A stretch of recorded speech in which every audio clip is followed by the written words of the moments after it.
The September 9th County Commission meeting is underway, please. We have our invocation done this morning by Father Tree from the St. Helens Catholic Church. Good morning, Father. And we will have the pledge by our attorney. Good morning. This week, we will remember the victims of 9/11, and we also pray for the safety of our cities from the harms of the weather. So let us pray. 5 years have passed, O Lord, 5 years of mourning and of tears, of struggling to make sense and to go on. Give us the courage to hope again, O Lord. Assist with your spirit of counsel and fortitude for the president and for our local government leaders. May they always seek the ways of righteousness, justice, and mercy. Grant that they may be enabled by your powerful protection to lead our country and our cities with honesty and integrity. Awaken our hearts of firm resolve to reject the ways of violence, to combat everything that sows hatred and division within the human family, and to work for the dawn of new era of solidarity, justice, and peace. We ask this through Christ our Lord. Amen. Amen. Allegiance to the flag of the United States of America and to the republic for which it stands, one nation under God, indivisible, with liberty and justice for all.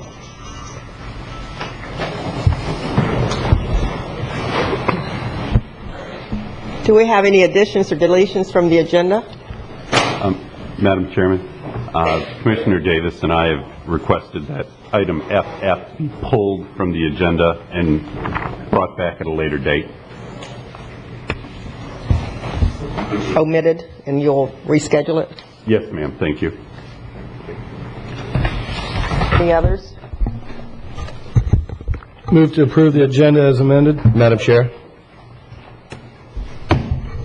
Madam Chair. Yes. I'd like to add underneath my items the Gifford Pool arrangement and the anticipated closing. The hours? Excuse me? Are you talking about the hours? No, the anticipated closing due to the budget constraints.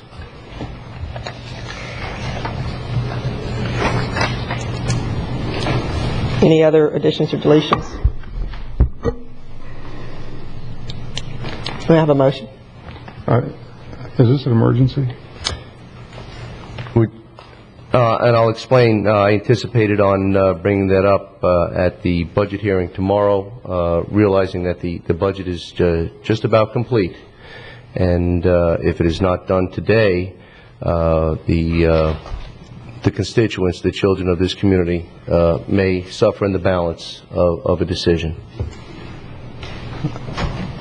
I don't have a problem talking about it, but I understand what it takes to add an agenda item, and so we need to have unanimous support. I'll favor Mr. Flesher, Commissioner Flesher, adding that if he'd like. I don't have a problem with it. Okay, do I have a motion? Move to approve the agenda as amended. Second. Any further discussion? All those in favor? Aye. Opposed? Passes. Thank you. We have a presentation this morning. Good morning. Good morning. How are you this morning? Good, thank you. This is a presentation by Gwenda Thompson, President and CEO of the Workforce Development Board, regarding the One-Stop Career Center and System in Indian River County. Yes, ma'am. Commissioners, thank you very much for the opportunity to share some information with you regarding the upcoming changes in our local workforce development system. I've spent my entire professional life in workforce development. During that time, we've delivered services to businesses and job seekers from centralized fixed locations, one in Indian River County as well as one in other Treasure Coast counties. As the world changed around us, we continued business in the usual fashion, expecting the customers and clients to find us to travel to and from a central location. We operated a system under two different names, Workforce Development Board of the Treasure Coast and One Stop Career Centers. And our website was somewhat of an afterthought something we did because people expected us to have one. But today, I'm pleased to announce that we are piloting a new model in our region. This model was conceived as a result of a number of events. It began with a Workforce Board strategic planning retreat in the fall of 2006, when the board determined that performance improvements were needed and declining funds required a new way of doing business. The board developed a business improvement plan, a 3-year blueprint for redesigning, streamlining, and establishing accountability for our system. Much of the planning was based on a survey completed by SRA Research out of Jupiter. The survey gathered data from our customers, clients, partners, and staff. From the data, we learned that we needed to rebrand our system and use our funds more efficiently. As a result, beginning this month and continuing through December, we will be making significant changes in Indian River County. We're different, we're better, and here's why. First, we are rebranding our system. The Workforce Development Board and the One-Stop Career Centers will be Workforce Solutions, a name synonymous with our mission, providing workforce solutions for businesses and job seekers. People will no longer question what we do, and everyone will see the board and career centers as one.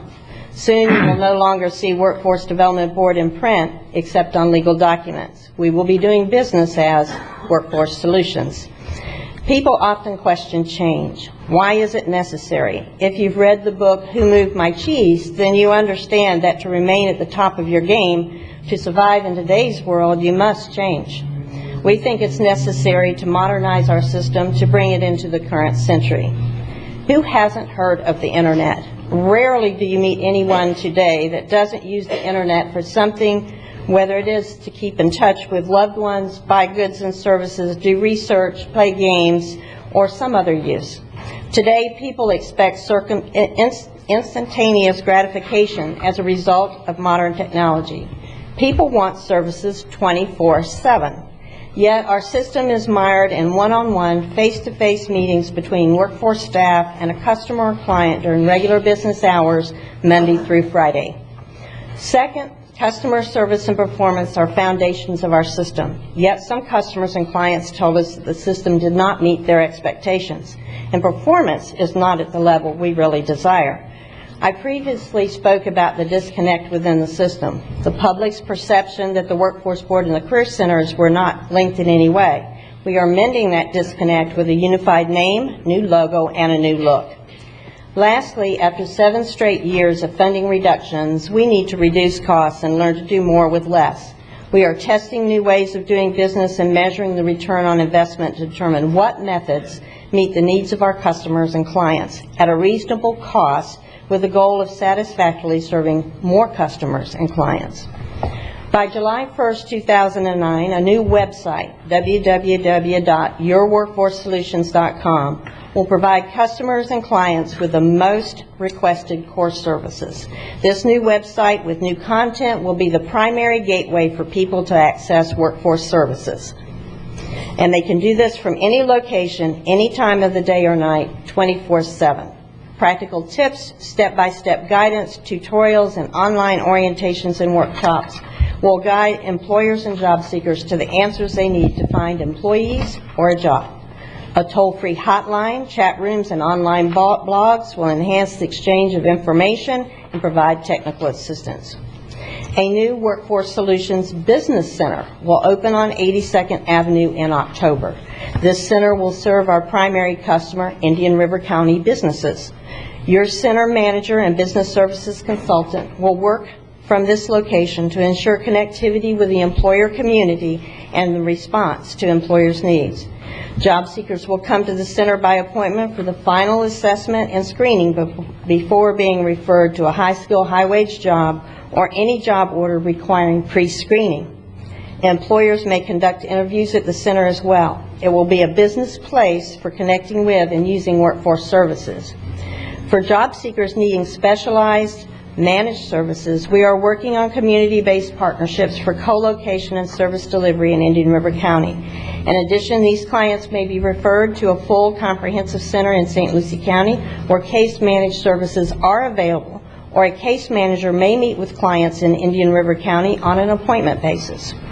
One of our mobile career centers will be assigned to Indian River County full-time and will be outstationed in the community 5 days a week to serve job seekers who need more assistance than can be found on the website or who do not have computers at home. On the mobile, job seekers may obtain job information, do job searches, complete pre-screening for referrals to a job, and obtain referrals to job interviews.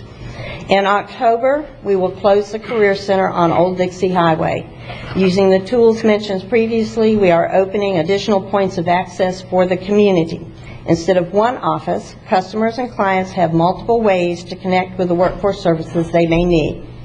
In January 2009, the Workforce Board, doing business as Workforce Solutions, will assume direct services. For many years, per Florida law, we've contracted with a third party to deliver workforce services for us. Last legislative session, the state legislature gave local workforce boards the option of delivering services. To ensure that service delivery met our expectations and that we could continue to serve customers and clients in multiple ways, we opted to save the additional fees associated with a third-party contractor. As the driver of services, we will also directly manage performance according to our expectations with the goal of continuously improving our services and outcomes. So the winds of change are blowing, and when they stop, we expect that our workforce development system will be better than ever. What will make it better is an emphasis on customer service and professionalism.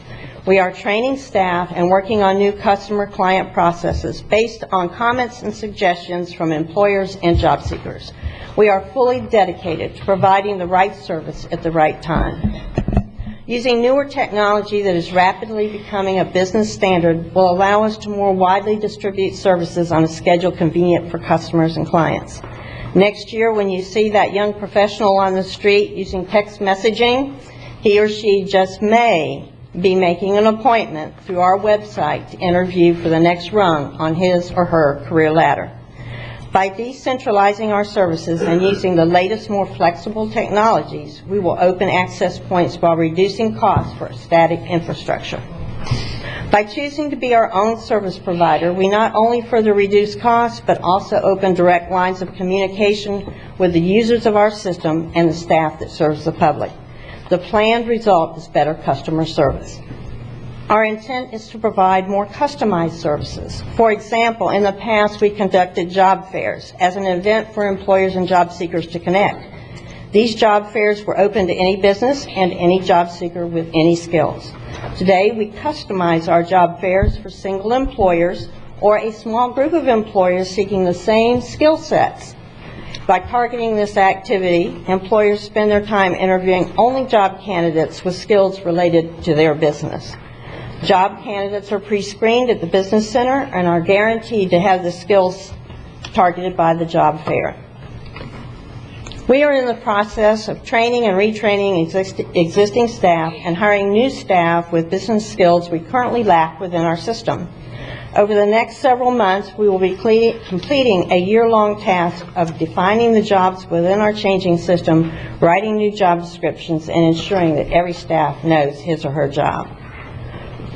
Throughout our newly designed system, we are using a business approach to workforce development. For each and every service, activity, location, and staff, we are measuring the outcomes and return on our investment. This is to ensure that we are indeed using our resources at their highest and best use. So what can you expect from this new system? Our goal is to improve performance so that our local workforce system is in the top quartile of all Florida workforce boards, and that our customers and clients rank our services as the best in workforce development. We believe by modernizing the workforce system that we can attract more professionals to our system, especially the highly educated, highly trained graduates of our educational institutions. By meeting these goals, we will make a bigger bang with our limited workforce funding. It's a pleasure speaking with you this morning. I always enjoy coming here, and I will gladly answer any questions you may have. Thank you again. We appreciate it. No questions? I don't think so. Thank you, Glenda. Have approval of minutes, please. Move. To approve the minutes, Madam Chair, for the regular meeting held July 15th, 2008. So, second. All those in favor? Aye. and move to approve the minutes for the budget workshop held July 16, 2008. Second. All those in favor? Aye. Passes. Thank you very much. Anybody would like to pull anything off the consent agenda? We have some informational items there, but moving on to the consent agenda. Move to approve the consent agenda, Madam Chair. I'd like to move M, please. Okay, pull M. Any others? Move to approve the consent agenda as amended. No, second. All those in favor? Aye. Aye. Thank you. M is consideration of state housing initiatives partnership SHIP program funds set aside for Habitat for Humanity clients for FY 2008-2009. I just want to have a clarification and some information on this, please. Good morning, I'm Bob Keating. I'm County Community Development Director. I think, as you know, we've been getting SHIP, State Housing Initiative Partnership Program funds since 1992, and it's been a real successful program. Most of the money goes for down payment closing cost assistance to clients, but we also do a pretty significant amount of rehabilitation. There are a number of targets we have to meet with the program.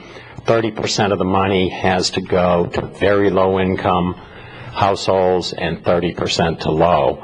And one way we've been successful in meeting these state mandated targets is by working with Habitat for Humanity. In the last 6 or 8 years, the county has set aside an allocation of SHIP funds for Habitat for Humanity clients. Actually, we came to you a number of weeks ago with a proposed set-aside, and we were proposing to set aside a little over $500,000 of SHIP funds and about $124,000 in home funds. Home money is a new source of funding that we're getting because the county entered into a consortium with St. Lucie County and Martin County, and through that, the 3 counties are able to access home funds that normally are reserved only for bigger jurisdictions. But with the consortium, we can do that. Unfortunately, there have been some glitches in allocating the home funds. All the I's haven't been dotted and T's haven't been crossed, so we were not able to reserve the home funds for Habitat. So now we're back to you requesting that instead of setting aside a little over $500,000 in SHIP funds and about $125,000 in home funds, that we set aside about $650,000 total SHIP funds for Habitat for Humanity clients. I do want to tell you that these funds will be used in 2 different areas. One, they'll be used for Habitat's clients in their new subdivision in Fellsmere, and the other area they'll be used at is in individual lots down in the Oslo area. Those are the 2 geographic areas where these funds will be allocated to Habitat's clients. We feel that it's a great program, and we do recommend that you approve it. I am a big fan of Habitat and have helped, where I could at times. But I am concerned a bit about bumping that 2/3 of the funds now are going to Habitat and bumping the other people that have been in line for some point. And I've gotten some feedback on this. And so I would just want to be fair and just.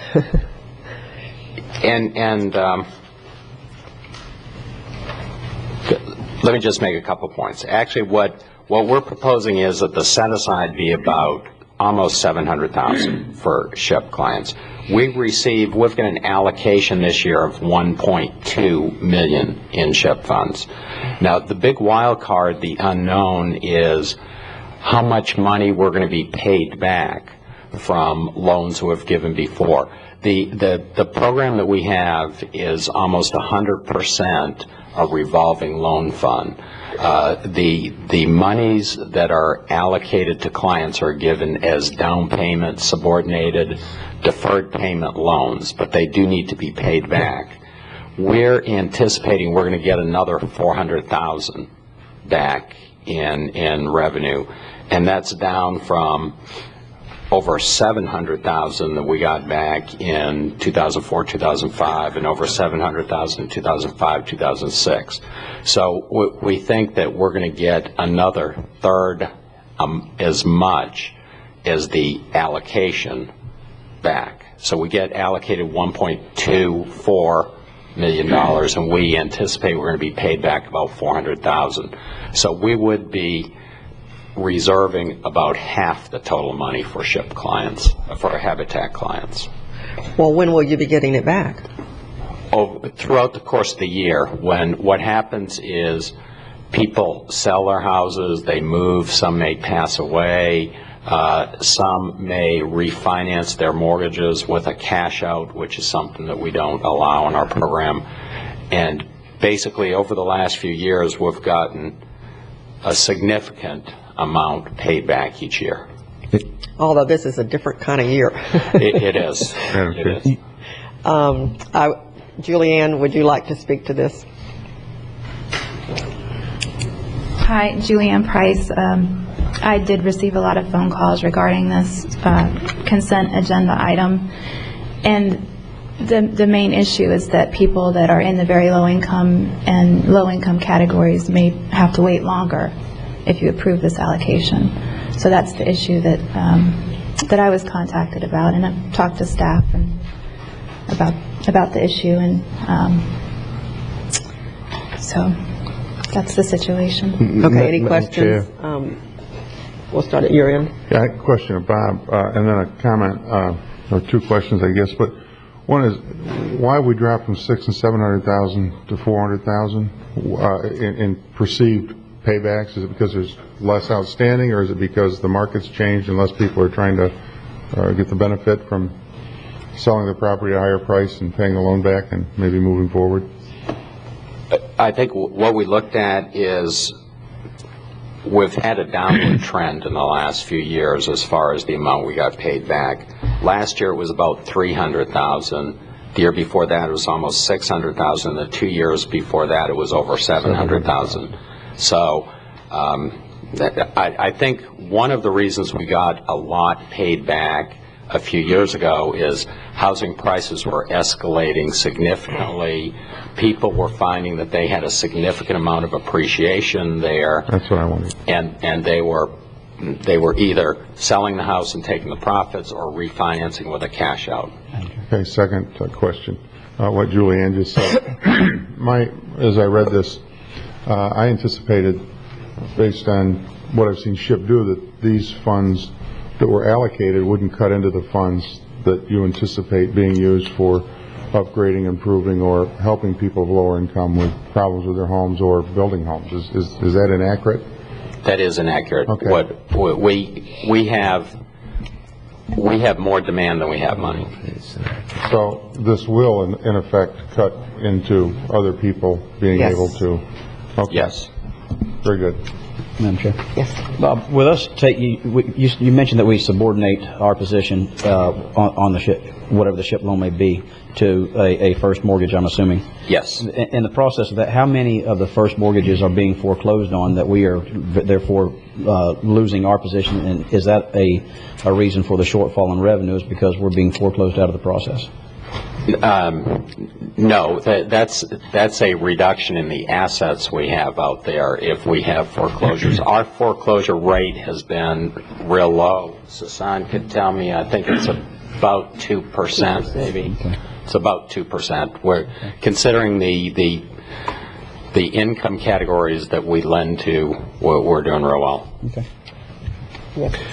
Madam Chair, thank you. Bob, I think that we are looking at a different year, and I don't know necessarily if we can count on that $400,000. It would be nice. It is a vision. It was also a vision to have the home funds being applied to Habitat for Humanity.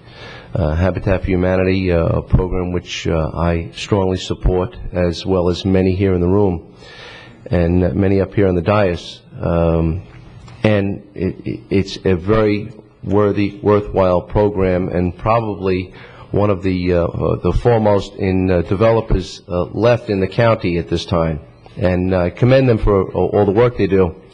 But I concur with the the previously agreed upon number to seed, to encourage, to allow and fortify Habitat for Humanity to operate. It's very unfortunate about the home funds, but then again, I've received those many phone calls as well, and I believe that offsetting the general public's ability, the challenge general public's ability to be able to capture those funds and to be able to grow within the community must be taken into consideration, and I most certainly don't think that we should be adding in respect that we've lost the home fund application. Actually, the home funds will still be there. It's just... They will be there, but it was anticipated that we would be able to apply the home funds for Habitat for Humanity as an additional set-aside. Right. And I believe that they cannot be, as far as your recommendation, that they cannot be, and we've discussed that earlier. But in lieu of that, because we've lost that ability to take those home funds and move them forward to Habitat for Humanity, I don't believe that we should be offsetting the challenged general public's ability to secure home ownership by the SHIP program, which I serve on with you as well, and the Affordable Housing Committee as well. And I don't believe that we should be offsetting that and making it more difficult for those who have stood in line, those who have attended the workshops, and those are eager to become taxpayers in our community and homeowners.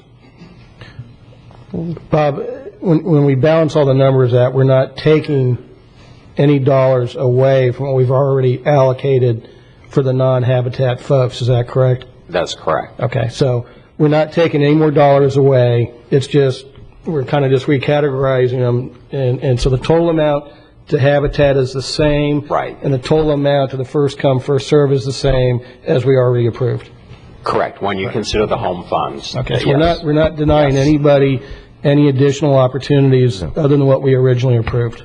And we're not bumping anybody down the scale. I don't understand. I think I'm getting, I basically had the same question, but now I'm getting two different answers. Okay, what we did when we voted a couple months ago, we set aside $549,000 out of SHIP funds. Correct. And $145 out of home funds. Correct. Okay. Because of the technicality, we can't set aside the home funds. Correct. But they're still available. Understand all Okay, that. so that 145, instead of being set aside for Habitat, now goes back into the general pool, and we take 145 from SHIP funds and set that aside.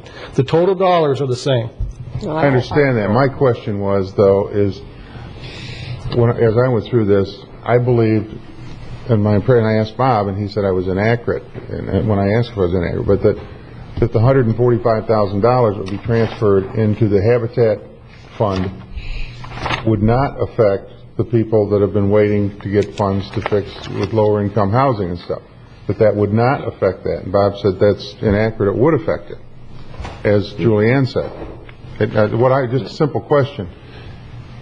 If we leave the $145,000 where it's at, or we put it with Habitat, is the result a fact that we will not be serving the people that have been standing in line to get something done that aren't working through Habitat for Humanity? In other words, is that process going to be hindered, slowed down, or have less clients if we move that $145,000 to Habitat? There won't be any difference from what you approved a few months ago.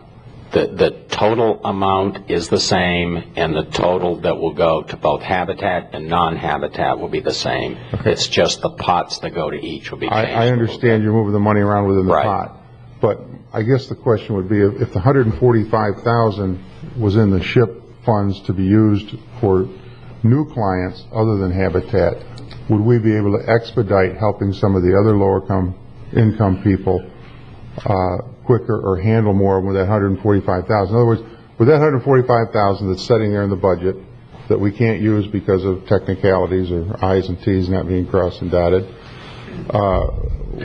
would that money help more people that aren't involved with Habitat fix their problems? Yes, it will, when we get it, and hopefully St. Lucie County is the lead county in the consortium, and when they finalize all the arrangements with the Department of Housing and Urban Development at the federal level, then the money will become available. Yes, and it will be available to non-habitat clients. So our basic choice would be this year on the 145,000. Do you want to do that to assist Habitat to reach their goal, I think, of 30 homes this year, or do you want to leave that in the pot for people with other needs that aren't building houses through Habitat to help them? That's correct. That's the question. Okay, that's Right. the question. Okay, very good. I'm fine with this then. All right. And in the second phase of that question, you have assured us that no one will be bumped or no one will have to wait longer or anything. Is that correct? Compared to what you did a few months ago, it's the same. No, That's let's correct. don't put that in there. I'll make a motion. I'm still discussing, please. I just want to be clear, and everybody who's called and everything wants to be clear about this. And it is? Which way? Let me tell you, whenever you allocate funds to clients with a certain organization, you have the potential to exclude some others. So, yeah, that's a given, but this is no change from what y'all approved a couple months ago. But it is a change. But it is. It's not a change in the dollar value in the Right. pool, but it is Right. a change in the allocation of the funds. Right. Whether they go to Habitat or whether they go to other needy people that aren't building homes through Habitat. Right. Okay, as long as that's clear, Madam Chair. that's clear to me then. And I'd make a motion, Madam Chair, that the funds stay in the SHIP program. We're giving 500 and some thousand to Habitat, which is a great organization. But also, I think there are other needs in the community that we could help. That'd be my motion, is that we leave that money in the pool to help others. Madam Chair? I have an additional discussion there, and I understand your motion, Commissioner Wheeler, is to not bring those funds over to Habitat at this point. Right, I'd move them back into the pool, because we're going to move them one place or the other. I'd move them back into the pool to help the people that need the assistance in the community that aren't necessarily building Habitat homes. And I think, and Habitat's still getting, what, $549,000. So I think it's fair. And and for discussion, and Mr. Keating, is the home funds, are they guaranteed at this point? Is there any change in surety to the applicants, whether they be Habitat for Humanity applicants or the general public who are applying for assistance in gaining home ownership? Is there a challenge as to the surety? I understand there's a decision being made in St. Lucie. Will that alter the timeliness of the funds to be able to be applied? There are some timeliness issues, but it's already been approved. The consortium's been approved, and the money has been allocated. The money's there. It's just a question of when all of the necessary documents will be signed and St. Lucie County get the authorization to actually incur expenses. So we anticipate it within the next couple months. But that might also incur or alter a delay or the possibility of applying for those funds? Yeah, it's always possible, but I think that right now it looks like they are a given. They will be there. It could be as long as a couple months. Right. Do I have a second for this motion? I'll second that. Any further discussion? Yeah, Madam Chair, I think Yes. we also have to understand that, one, this is for fiscal year 08-09, so we're still a month away, okay? Secondly, there are additional SHIP funds already available now, so if anybody is applying for these funds in 08-09, there's available SHIP funds to take the initial top of the list, so to speak. So even if it is a month or two before we get the home funds, there's other SHIP funds available to handle the people on the top of the list now. You see what I'm saying? There's SHIP funds available right now for 08-09 that the other people can apply for and does not hold them up. I'm going off what's on the agenda recommended. Suzanne? So you're going with staff recommendation? I haven't voted yet, not necessarily. Any other discussion? Okay, all those in favor? Aye. Opposed? Aye. Passes 4-1. Thank you. Thank you. Okay. We omit FF and reschedule that. And down to public items. Public hearings. Gladys Williams' request for special exception use approval for a child care facility to be known as First Impressions Daycare. Memorandum dated August the 28th, 2008. This is quasi-judicial. Good morning. Good morning. I'm Stan Bowling, County Planning Director. The item that's before you all is a special exception use approval for a child care facility located on the site south of Oslo Road, and it's off of 9th Court Southwest, which is a paved road that that goes from Oslo Road all the way down to 11th Street Southwest, and it is located in a multifamily zoning district that allows multifamily and single family.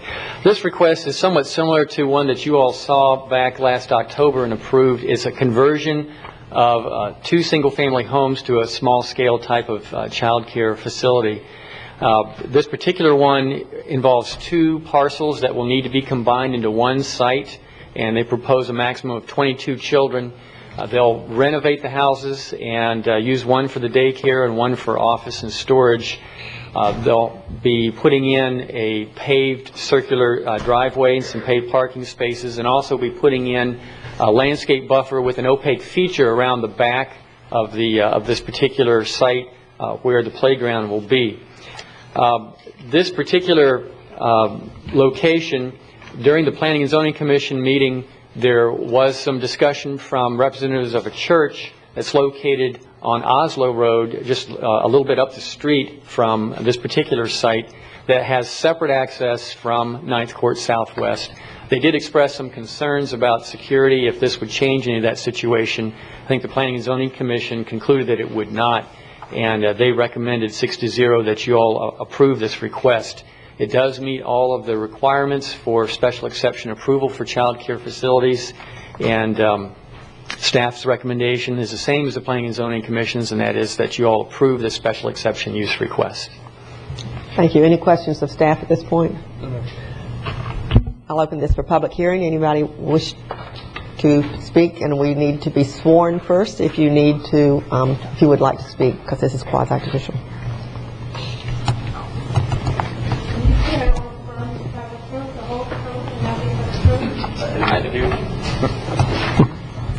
Guys. If you want to come forward and speak, I open the public hearing. Joe DeBiddle, Shulky Biddle, and Stoddard, and Florida Gator. We have no real questions. Talk about everything you'd like. Exactly. I'm up here just if y'all have any questions about it. I think it's a pretty simple project. It's not that much effect to the area, so if anybody has any questions. Thank you very much, Gator. Thank you. Anyone else? I close the public hearing. Move staff's recommendation. Second. Any further discussion? All those in favor? Aye. Aye. Passes 5-0. Thank you very much. We have another public hearing. Quail Ridge of Vero Beach LLC's request to amend the transportation element of the comprehensive plan to remove segments of 61st Street between 74th and 90th Avenues, and remove segments of 65th Street between 74th Avenue and Interstate 95 from the county's extended roadway grid map. Memorandum dated August the 14th. This is legislative. Staff? Yes, this is an item that you've seen before. It is a comp plan amendment, but because you've seen it before, I'm going to try to go through this pretty quickly. This is a comprehensive plan amendment, and the purpose of this amendment is to remove 2 segments from the county extended roadway grid map, which is in the comp plan. I know you're familiar with the comp plan amendment process. According to state law, jurisdictions can amend their comp plans only twice a year. Indian River County allows amendments to be submitted in January and July of each year. This amendment was the only amendment submitted in the January window. I know you've seen this slide a number of times, but I just want to walk you through it so everyone understands the process involved with the comp plan amendment. After an application submitted to the Community Development Department, there's a public hearing before the Planning and Zoning Commission. They make a recommendation to you. You have a public hearing to determine whether you want to transmit the proposed amendment to the Department of Community Affairs. If you do approve that, the amendment's transmitted to DCA. DCA looks at it for about 60 days, comes up with an objections, recommendations, and comments report, submits that to the county. Staff addresses it, then schedules the final hearing before the Board of County Commissioners. In this case, that's where we are today, the final hearing, but even after today, it's not over, because if you approve this comp plan amendment, it's sent back to the state, and they do a compliance review, and if everything's okay, they'll approve it then. The county and its comp plans had a roadway grid for a number of years, but prior to 1998, it focused mostly on the urban service area. Back a few years ago, the county extended the roadway grid out past the urban service area, just in case development out there, just in case something happens and circumstances change, that right-of-way would be protected out there. And this is where roadway alignments are and where right-of-way would be protected if development came in. In this case, the request is to remove 2 segments of roadway from that extended grid network. It's 65th Street between 74th Avenue and I-95, and 61st Street between 74th Avenue and 82nd Avenue. When we originally came to you, it was going to be 61st Street all the way to I-95, but a landowner came in and suggested that part of it be maintained, and that's what this reflects right now. Just to show you a little more information, this is where 65th and 61st are. There have been some changed circumstances since the county adopted its extended roadway grid. One is the area west of 90th Avenue is now in the city of Fellsmere, so these roads would eventually go into there. You can see on an aerial where 61st and 65th are. When we did the extended roadway grid, we didn't look extensively at conditions on the ground, and right now those roads would go through a wetland area to the west. They would also bisect Quail Valley Golf Course, and we looked at that when that was approved, and we do have options to buy the right-of-way if it's needed in the future. But these roads would also bisect the proposed Quail Ridge project, which is to the west of Quail Valley Golf Course. And then there's also the issue of 74th Avenue, which is on the extended roadway grid. And 74th Avenue would be another difficult road to do. There are 2 canals out there. It's where 2 water control districts meet. So there are a lot of challenges in looking at this. Basically, staff looked at the fact that a lot of circumstances have changed in this area since the extended roadway grid map was first adopted. With Quail Valley Golf Course, there's 0 density in an area. With Quail Ridge project, it will be 1 unit per 5 acres, and it looks like the area out there is developing such that we will not need a more intense roadway grid than is out there right now. And staff knew when the extended roadway grid was put in the plan, there'd be a lot of challenges if the roads ever had to be built. The canals, water control districts, the fact that the water control districts' canals don't line up with each other, the fact that the roads would bisect some large properties, so there are a lot of challenges. And as I said, based on things that have happened, we feel that there's less of a need going forward for those roadways. Staff analyzed this with respect to consistency with the comp plan, and we did find that the proposal to remove these roads from the extended roadway grid is consistent with the comp plan. And one policy that's real important is policy 14.3. It identifies some criteria that have to be met in order to approve a comp plan amendment. In this case, we think that there's been a change in circumstances and that policy is met. DCA, when they reviewed this, had no objections, no recommendations, and no comments. I do want to emphasize the Planning and Zoning Commission looked at this and recommends that you approve it, and staff and the Planning and Zoning Commission recommend that you approve this amendment to the comp plan. Any questions at this point? I'll open the public hearing. Anyone like to speak to this issue? Seeing none, I close the public hearing. I'll take a motion. Move to approve staff recommendation, Madam Chair. Second. All those in favor? Aye. Passes 5-0. Thank you very much. Indian River County's request for abandonment of the portion of 130th Street, Gibson Street, and unnamed right-of-way in Roseland. Memorandum dated August the 11th. This is legislative too. Good morning, Madam Chairman. I'm going to go old school here with the document camera. This particular request is from county staff, and is for abandonment of a right-of-way. And I'll go to the map here in a moment.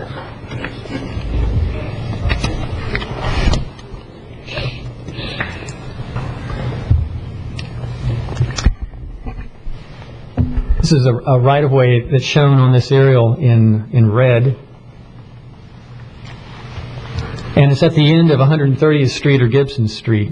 Just to orient you just a little bit, this is 130th Street or Gibson Street up in the Roseland area, and the area that's in red is the subject of the right-of-way abandonment request. It goes through a large conservation area, the North Sebastian Conservation Area, and includes part of the 130th Street right-of-way and this kind of east-west right-of-way that is unnamed right-of-way. This is an area that was set up by the A.A. Berry subdivision a long time ago, and that plat set up rights-of-way. And in 1963, these rights-of-way that are shown here and they're subject to this request were deeded from General Development Corporation to the county, 100-foot wide road rights-of-way. This entire area is within the city of Sebastian, and is, like I said before, is in the North Sebastian Conservation Area, which is over 500 acres of scrub habitat and wetland habitat, a very critical area that was put together in 2000 and enables basically development of lots in the city of Sebastian, and it was basically put together to allow those lots to be developed. Part of the habitat conservation plan for this entire conservation area includes the stipulation that these rights-of-way be abandoned. And what essentially would happen with this request is that the county would be saying that these areas will not be used for roadways. They will merely merge with the adjacent county property and be used for conservation itself. So it's important. It's actually a requirement for the habitat conservation plan, and it would just abandon any public interest in using these for roadways. In this particular area, I just want to point out that the actual right-of-way itself is scrub and also wetland areas, especially as you get up here toward the north end. The way that this abandonment request is structured, it actually pulls back over 100 feet from where the existing end of 130th Street, you can see here, and the aerial is, and it would allow for the existing gate that's out there now to be pulled south, and for a stabilized cul-de-sac to be put in there. And this would also allow, if it ever were to happen in the future, any kind of connecting local road between 130th Street and 129th Street. So the abandonment would not affect a potential connection that could occur at some point in the future here, whether private or public. It would meet the conservation requirements that we have for that whole area, and it would, put to rest any concerns about there ever being a road that goes all the way through this one large conservation area. Also, staff found that it's not needed for connectivity, it's not needed for roadway circulation, and all the normal reviews for right-of-way abandonment were conducted. No utility companies thought that it was needed for utility purposes. It's not needed for roadway purposes, and so staff is recommending that the Board of County Commissioners abandon these road rights-of-way. Be glad to answer any questions you might have.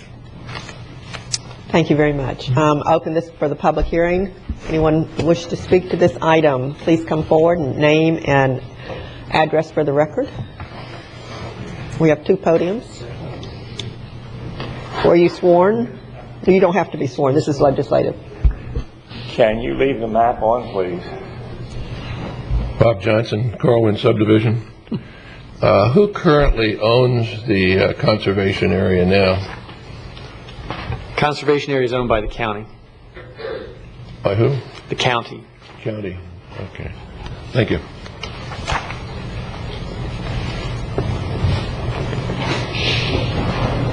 Right, I am opposed to your abandoning this. I am aware that you have a contract with U.S. Fish and Wildlife. It's for 30 years. It indicates you are to abandon it. The mistake in abandoning this is several. First, it is been set aside as a road, and you could, just by an act, indicate it will not be used for motor vehicles. It will be accessed and part of the conservation area during the term of your contract with Fish and Wildlife. Secondly, and I ask that the map be put back on the screen.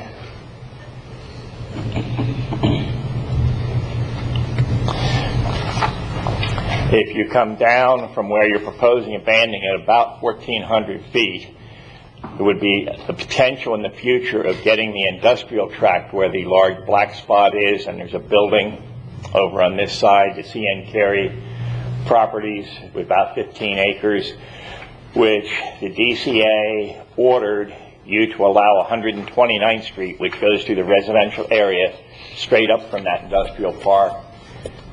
With potential changes in state law, when he decides to improve that park, he could be ordered to do as he originally offered to do, and Ruth Stambridge stonewalled the issue because nobody on staff had the guts to go to Atlanta and ask Atlanta if we could get out of the abandonment of that road right-of-way and allow Mr. Carey, and he had offered early on in like 2002, as I recall, that he would develop that road that I'm indicating so his industrial access would not go through the residential community, which DCA gave him. And I think you've only got about 22 years or something left on this lease. I don't see that where it's a pressing matter. If you just take action, it will not be used except by county and maintenance and law enforcement vehicles to go back in there to keep vehicles out. Just leave it sit there and go to Fish and Wildlife and ask them to back off. Secondly, the time is coming when the Florida East Coast Railroad will double track from Barefoot Bay to Vero Beach. This is coming as a result of heavier freight traffic, the need to handle more trains on their right-of-way, and the railroad, for those of you who are not here before the middle 60s, was a double-track railroad from Jacksonville to Miami. If we get passenger service, they're going to have to increase the double-track areas. This creates an additional problem which could be solved with this right-of-way, and the pictures you have don't show all the way down to Sebastian. Louisiana Avenue and this Gibson Street right-of-way could be connected together to get a short route to get across the railroad, to get to the hospital for people in the North County. If that North County crossing at Roseland Road is obstructed for any reason, right now it's about a 3.5 mile detour. It could be reduced to a mile to be en route to the hospital if that road was developed in the future, which may be called for.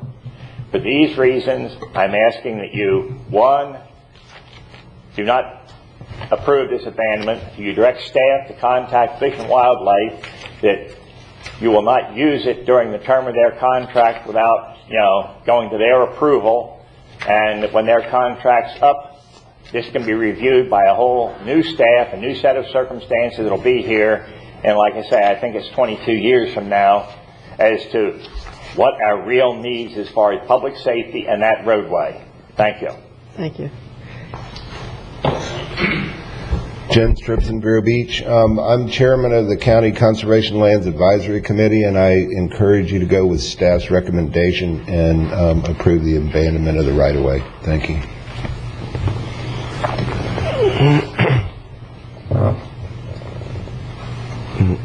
My name is CN Carey. If you will put the map back up that Stan had presented a few minutes ago.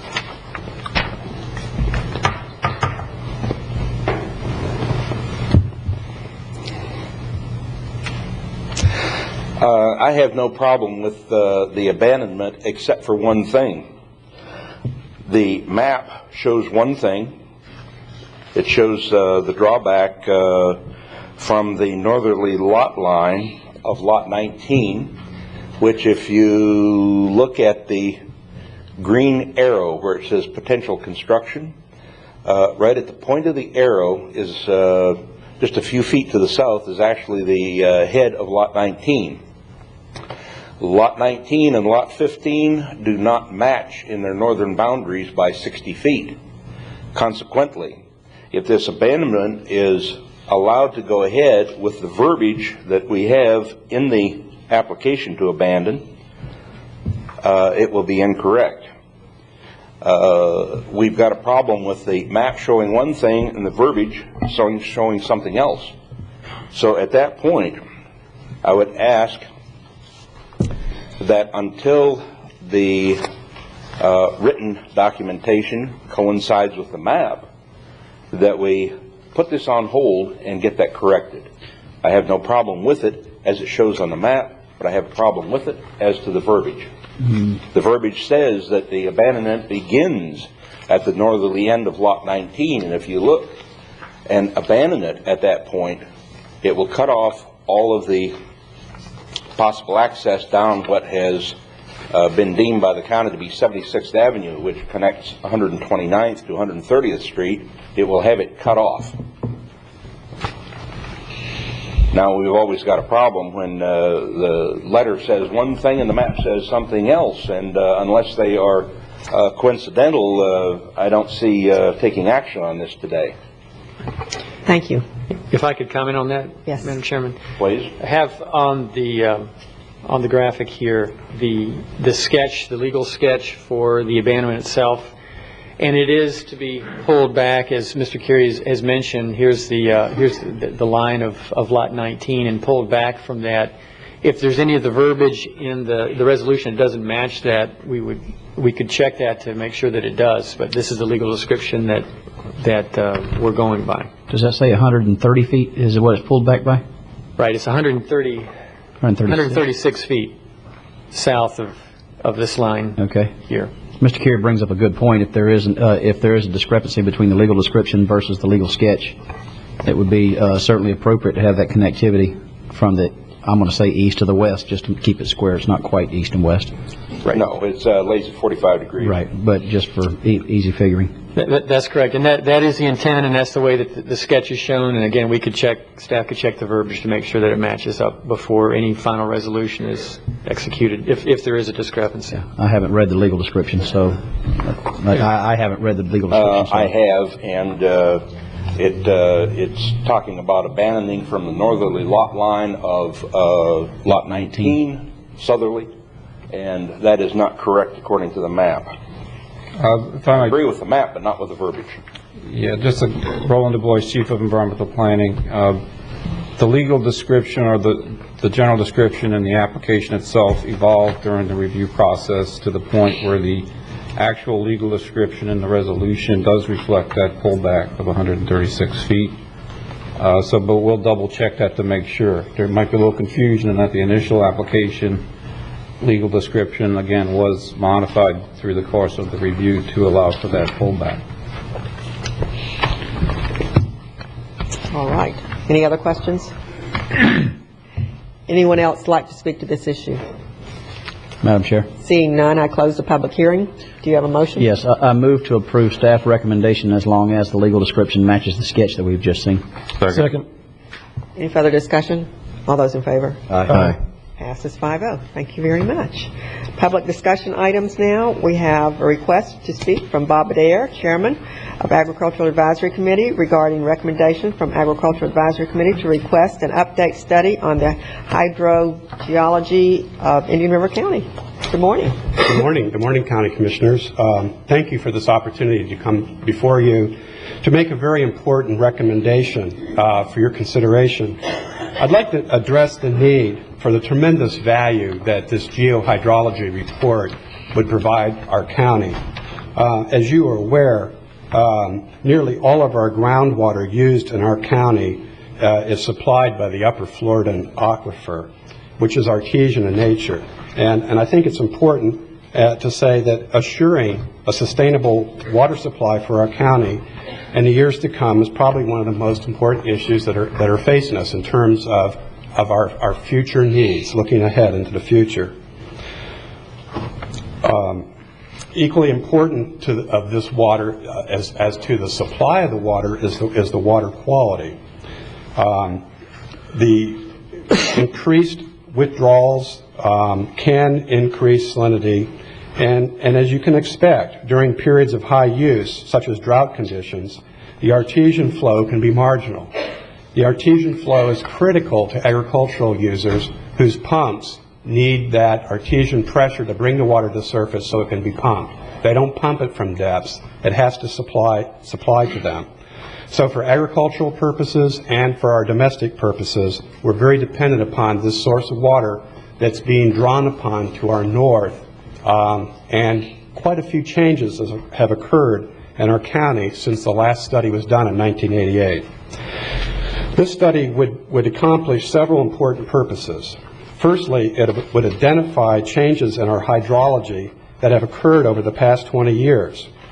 Specifically, as you are aware, our county's landscape has changed dramatically, largely due to urbanization of our agricultural lands, predominantly citrus. During this time, from 1988, St. Johns River Water Management District, in conjunction with USGS, has been data mining, monitoring wells and other hydrological conditions in our county, but that data has not been analyzed since those years. So the data is there, it's archived, and waiting to be analyzed. So this study would be able to make use of that critical data that could show us changes that have occurred. Secondly, it would establish a baseline condition of our current systems and allow us to compare them to what they were in the past to reveal possible trends that would help us in future planning.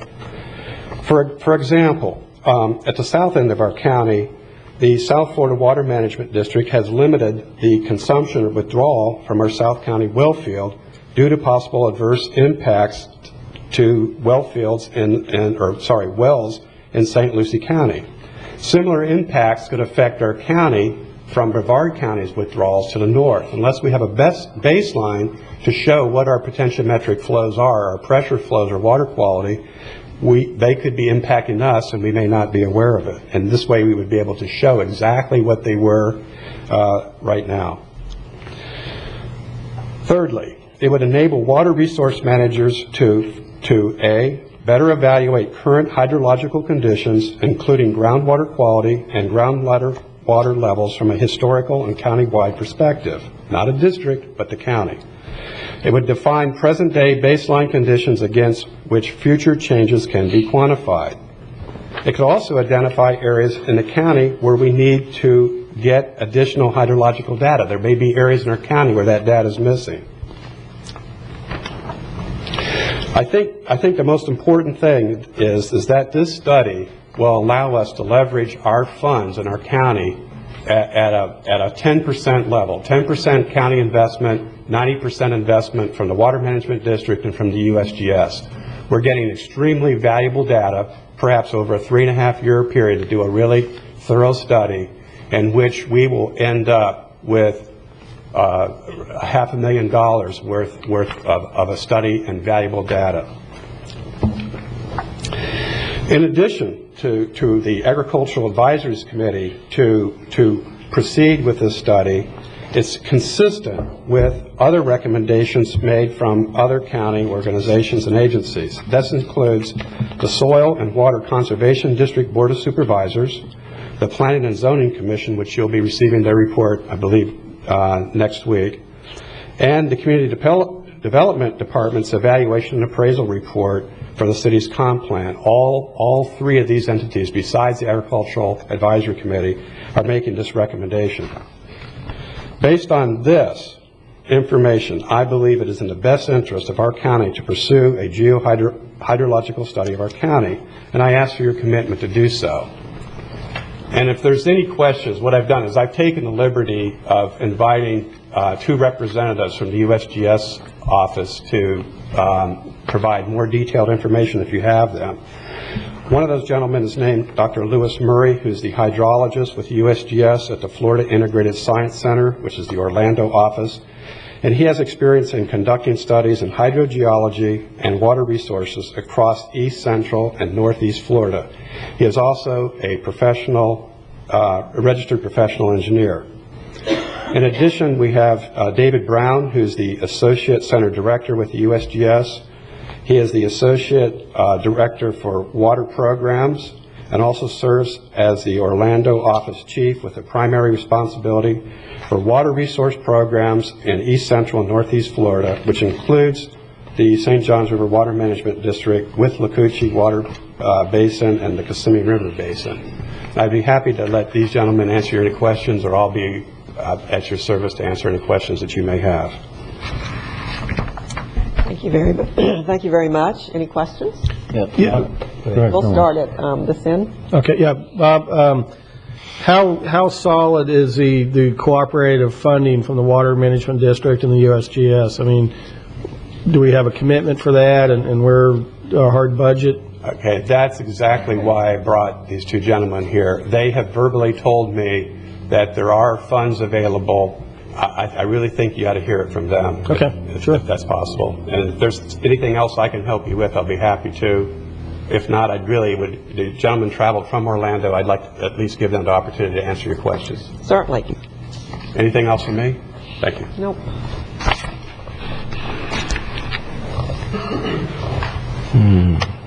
Good morning. Good morning, and appreciate the opportunity to discuss a possible project. Okay, who you are? I'm Lewis Murray. I'm the hydrologist. David Brown is our office chief. The funding situation, let me back up a little bit and talk a little bit about just who we are. For those of you who aren't really familiar with the United States Geological Survey, we're an arm of the Department of Interior. We've been active for well over 150 years, conducting water resource studies across the country. The water branch of the USGS, and that's our office in Orlando, is federally funded in a cooperative program, a federal-state cooperative program. That means that we can fund, with federal dollars, up to 50% of the total cost of a given hydrologic study. We have a long record of having cooperators both at the state and local agencies. We have conducted similar studies as the one that Mr. Adair has just described. In the past 15 years, we've completed similar studies like this for Orange, Seminole, Lake, and Polk counties, and we're currently involved in a study with Highlands County that will be completed next year. Funding-wise, right now for fiscal year 09, we have federal funds that would be open to start this project possibly mid-fiscal year. That could be used to match a contribution by the county.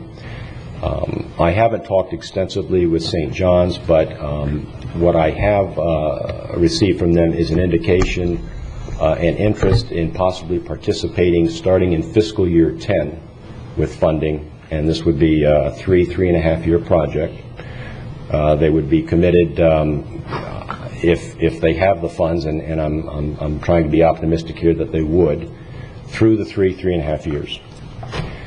I believe the water management districts also could contribute in this study some complementary services in terms of drilling new monitoring wells in areas that we think might be necessary, and also logging some of the abandoned artesian wells so we can make a little bit more sense of some of the water quality information that we collect from them.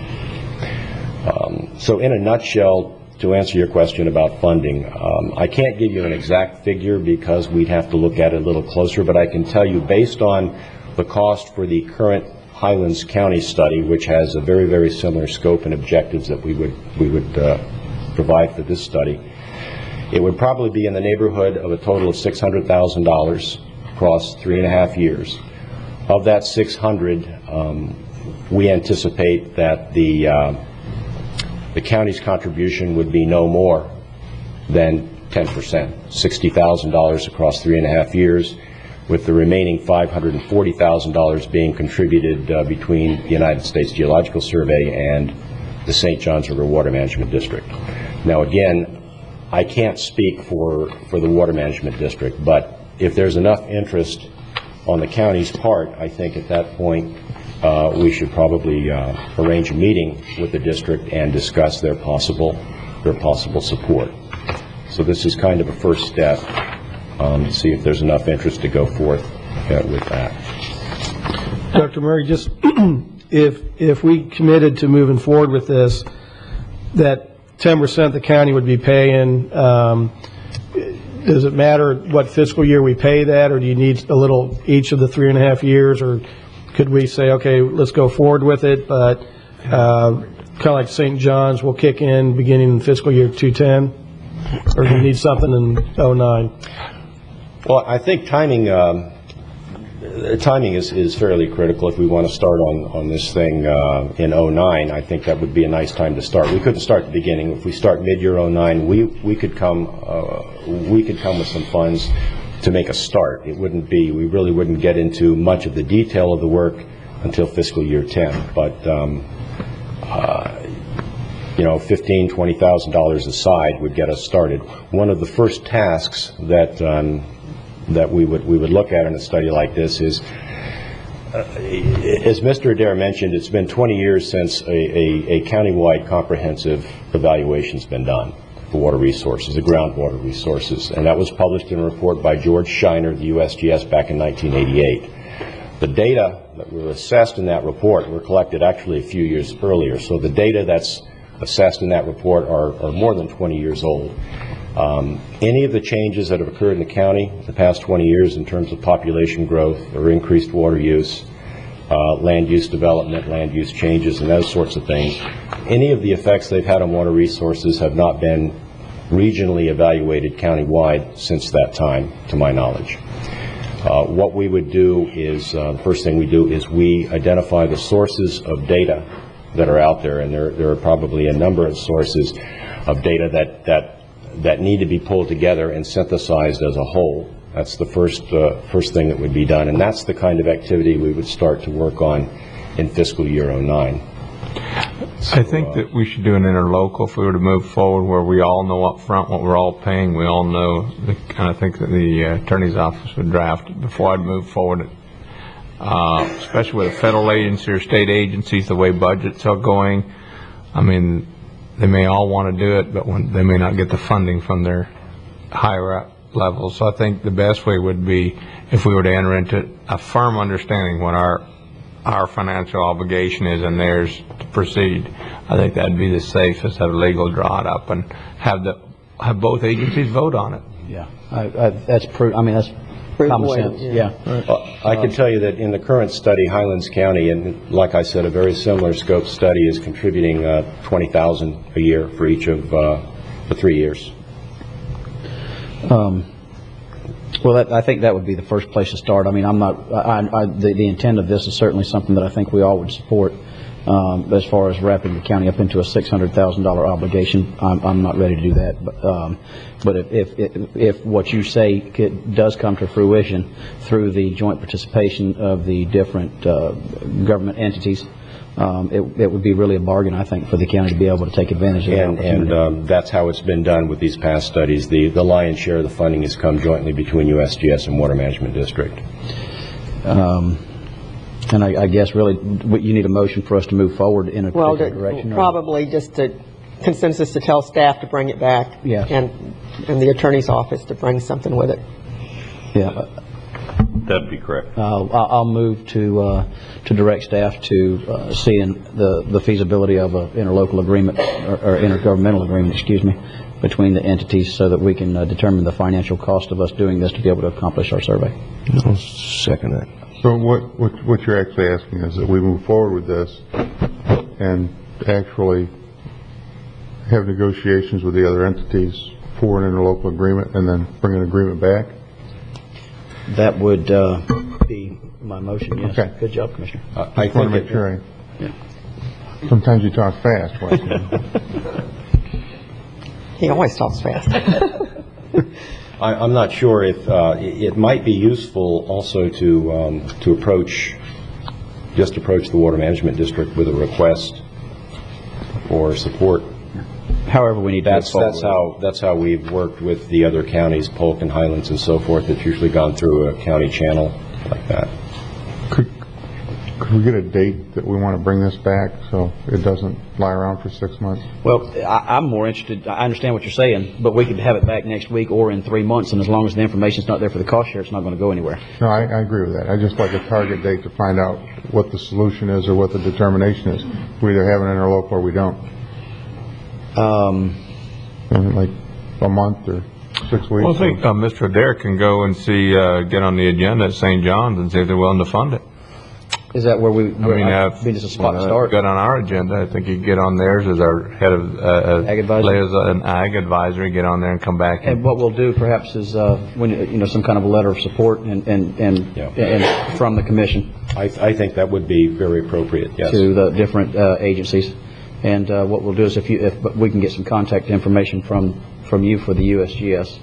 I can mail a letter to whomever, but I don't know. I need some kind of contact person that would be in charge of making the decision to put us in their budget for 09. Okay. So we'll make Bob Adair our point person and to coordinate this through Wesley. I think you can make me as the point person for the USGS at this time. Okay. All right.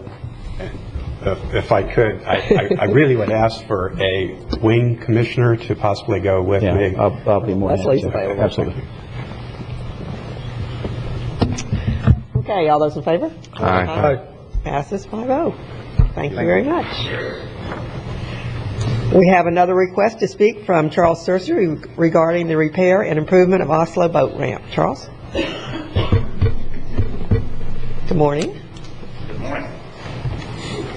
I'm Charlie Searcy, 1035 22nd Avenue, Vero Beach, Florida. And it's a pleasure to be here in front of this fine group and these fine folks out here. My comments are going to be very brief. A suggestion that you might make. The support has been here for the Oslo boat ramp improvements. I know some of you are getting tired of hearing my calls every week, but finally I think we're making some headway. But in an effort to satisfy both sides of the ones that are for this issue and the ones that are against it, I would like for you folks to go back and review or have staff review two things. The seagrass, actually it's all in your manatee protection survey that you have. A problem that I see with your survey is that the research was done over 20 years ago, and based on that research, according to what I could find on it, there haven't been any manatee sightings near the Oslo boat ramp, but I can assure you they're there because I ran up on one the other day with my kayak and he almost turned me over. But I would suggest that we consider from the South Relief Canal, because one thing you have to remember too is that according to letters that have been presented by the folks that are against this project, all of the spotted sea trout in the entire world breed between Oslo Road and the county line, St. Lucie County line. So I would like to suggest that in your manatee protection plan, you have a restriction basically from about Oslo Road to the county line, a slow speed area, but it's not marked and it's not enforced. So I would like to recommend that you guys and gals consider making that slow marking, number one, marking that zone so that people understand you're not supposed to be driving your boat fast through there, but one step further, and that is to make that area that's designated on your manatee protection plan a trolling, poling, no motor zone. That accomplishes exactly what the folks that basically are against this project. It accomplishes the wonderful thing for the fishing community, and it also protects your manatees, and we protect the breeding grounds for all those trout that are growing down there. It's an item that has been accomplished by the Mosquito Lagoon. They have a no motor zone, and I think if you would mark it and patrol it, people will respond to your markings, and I think that everybody wins with that situation. and I would like to thank you for all of your support and near completion of this particular project. Thank you very much. Thank you. Thank you. We have another request to speak from Vera Locke, Executive Director of Marine Industries Association of the Treasure Coast, Inc., regarding resolution of the county in support of Amendment 6. I don't see that person here, so we'll move on. Madam Chair. Yes. There was something that had come to my attention yesterday, and I had meant to add this at the beginning of the agenda. It's Mr. Meckling had approached me about an issue on the impact fee workshop, and he wanted to be able to speak at the citizen input portion. He just got a brief comment about a situation that's come up with that. If y'all could indulge me on that, I'd greatly appreciate it. There's no action to be taken or anything like that. It's just an issue as far as getting information. You want to put him right now? Yeah, under the. You want to add him to the agenda? Yes, to the citizen input portion of the agenda. Yes, ma'am. Do you have a motion? I'll move that. Do I have a second? I'll second. I'll be happy to second. Any other discussion? All those in favor? Aye. Okay. Opposed? I'm opposed. Are you? Yes. Okay. Madam Chair, we'll just put it at the under my matters for the next meeting. All right, moving right along. Public notice items. Public hearing September 16th. Imagine Schools request to modify a condition of the special exception use approval for the Imagine Schools 4th Street facility. That will be quasi-judicial. And we have another one, notice for the September 16th. Alliance Holding LLC's racetracks request for abandonment of portion of 107th Court between 94th Street and CR 512 and Vero Lake Estates. That will be legislative too. Departmental matters, community development. Consideration to abate a public nuisance at 2025 Surfside Terrace. Landowner is Lewis Barton. Code enforcement case number 20061-20082. This is quasi-judicial. Good morning again. It's still morning. Thank you, Madam Chairman. For the record, I'm Roland DuBois, Chief of Environmental Planning and Code Enforcement. This is a matter of consideration by the Commission of a code enforcement case that went through the Code Enforcement Board procedure on the issue of whether or not conditions on the subject property, which I'll describe, pose a serious threat to public health and safety and therefore warrant county abatement of the nuisance. Just some background. This is the subject property is owned by Mr. Lewis Barton. If I could switch it to the doc. That's it. This is an oceanfront lot at 2025 Surfside Terrace. On the overhead, you see a picture of a vacant cleared lot. Mr. Barton's property had a residence on the property that was substantially damaged in the 2004 hurricanes. Subsequently, it was demolished and removed. What you see on the overhead is a 2007 aerial after the demolition occurred. But what you can see if you look closely, particularly towards the western end of the property, I'll point to it, you can see what looks like a blue tarp and some miscellaneous materials. That's really the subject of today's discussion. This is a picture of that blue tarp area taken yesterday. Just to kind of give you a chronology and summary of what's occurred and what we're considering today.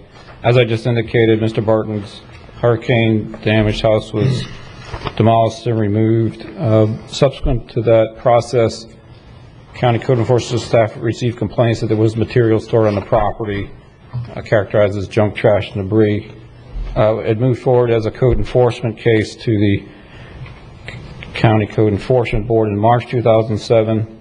At that time, at an evidentiary hearing, the Code Board considered the matter, determined the materials to be junk, trash, and debris, and ordered the owner to remove the materials.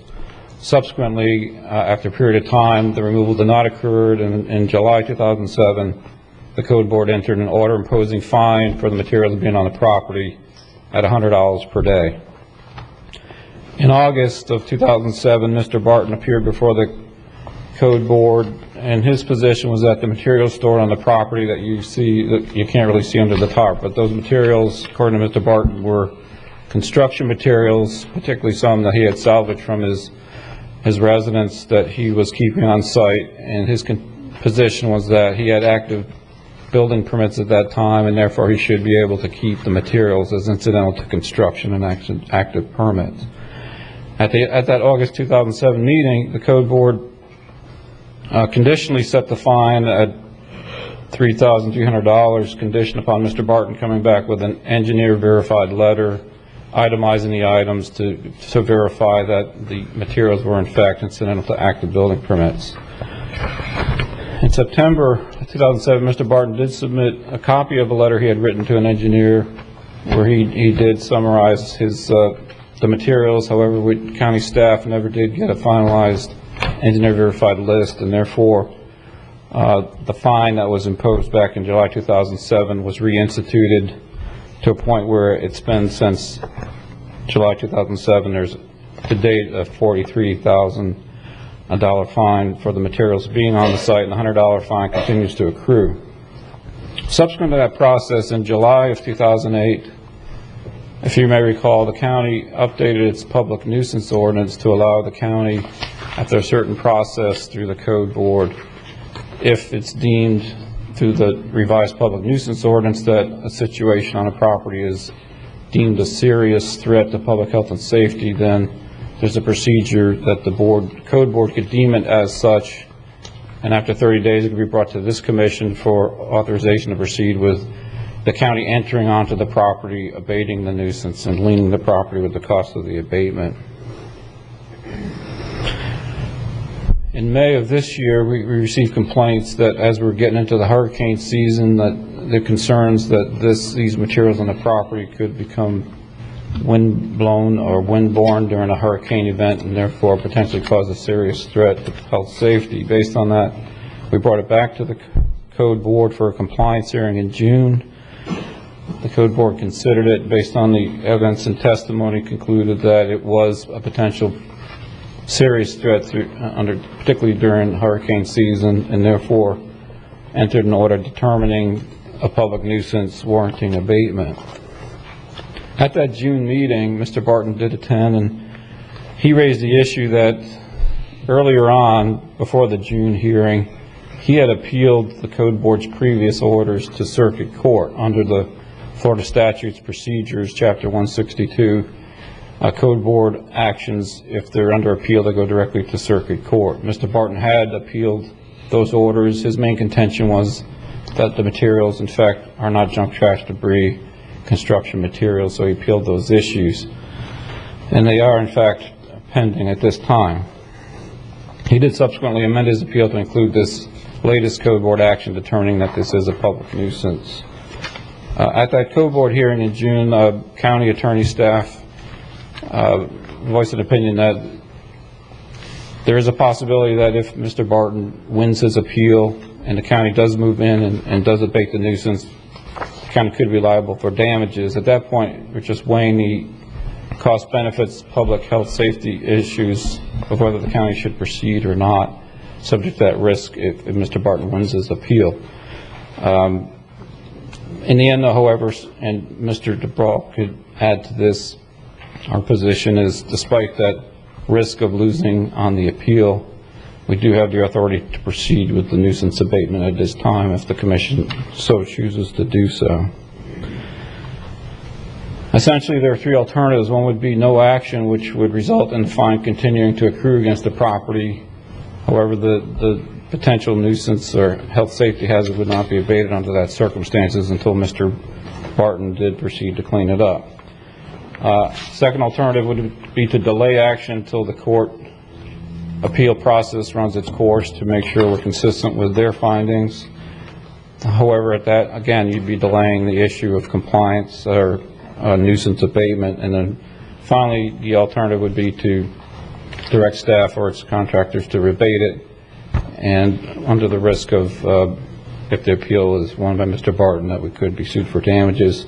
Staff's position is that we should proceed with the abatement given the Code Board's determination of the health safety issues, and that's our recommendation.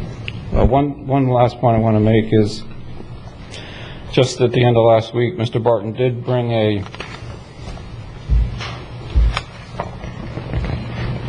steel container onto the property. He did meet with us last week, and his indications were he was going to take the materials and put them within the container. The issue with the container is that it's not permitted at this time. It does require permits, so that's a separate, distinct issue we're dealing with Mr. Barton. However, if he does, from staff's opinion, if he does take the materials and put it all within that container, the serious public health safety threat issue would be abated at this time. It wouldn't warrant county abatement, but then we'd be dealing with the issue of the container, which we're already pursuing as a separate, distinct issue. As far as the container itself, it potentially could be allowed on site with permits if he did have active building permits for his residence, which he does not have at this time. If you have any questions, please let me know. Thank you. Any questions? We'll start at your end. Well, I'm in a container. Yeah, I know mobile homes probably way more than that container does. And if that's in that area, particularly right on the beach, the winds are the strongest generally in a hurricane coming ashore, how safe would the container even be at that point? And that's a commission determination. The issue that went before the board was specifically the debris you see on the tarp materials.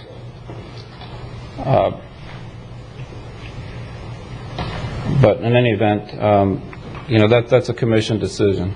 Again, that wasn't the subject of the Code Board's determination because it didn't exist at the time. I realize that, but it's still, to me, it would appear that that would be, it's time. If you have 100 items, if you have one, but at any point, looking at these pictures, it certainly looks as though there's a health safety. Any further questions of staff? Yes. Madam Chair, thank you. Michael Zito, Assistant County Administrator. The Administrator's Office did receive a call from Ms. Cheryl Gerstner, who was an interested party and neighboring landowner. She is on her way and asked for an opportunity to be heard. You are up against the closed captioning break, so I don't know if it was appropriate to defer until she could get here. That'll be fine. Madam Chairman? Yes. If you could, this is a quasi-judicial matter, if you could swear in the witnesses, please. I apologize for not reminding you sooner. If Ms. Gerstner wanted to... Well, we'll wait and we haven't had any real, except for staff here. Even still, staff should be sworn. I understand that. Thank you. And we'll take a break right now. Thank you.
north side.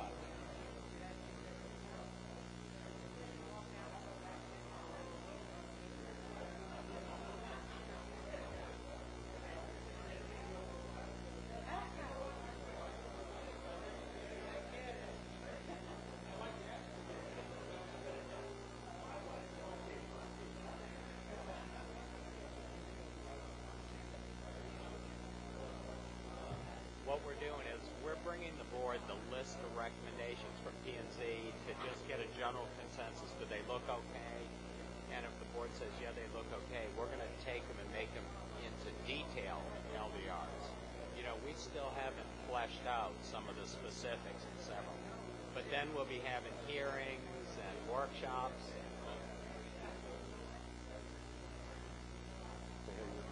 Yeah. Well, the special exception use isn't that big a deal. But I think that's one of the easiest things you can give away. Some of the things we really haven't nailed down yet are, is there going to be a requirement for road paving? You know, another thing is,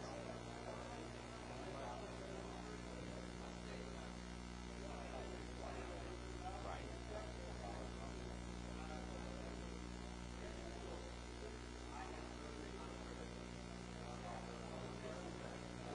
Well, I think that one's a given. Most people have. Well, I mean, we still have to figure out. I mean, you're thinking 82nd Avenue, but we're looking at general. There might be some instances where unpaved roads are okay.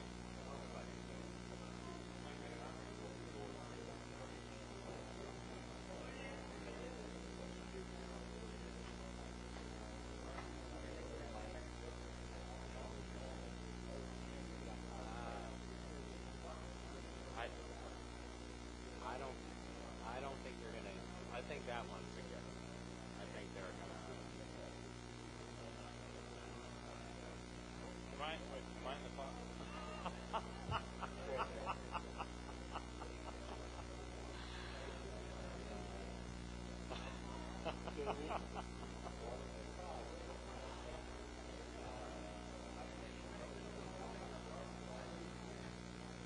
Well,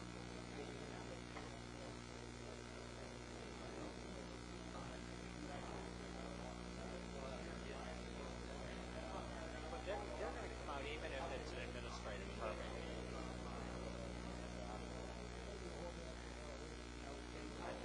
I don't think it's that much difference. I think there's a perception difference, but not a real one.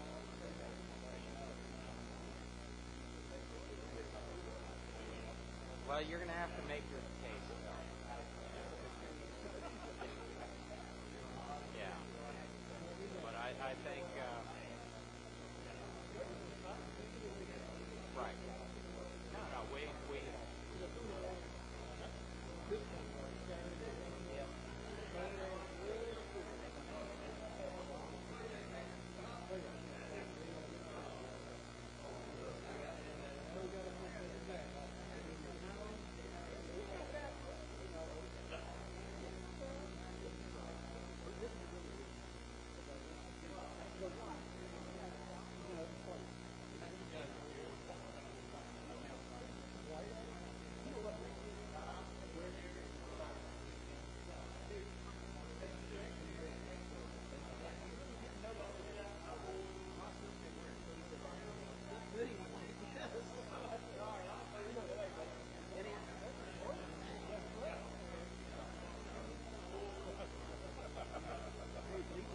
Yeah, this is good police.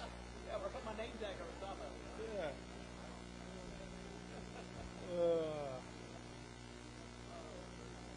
How's it going? Yep.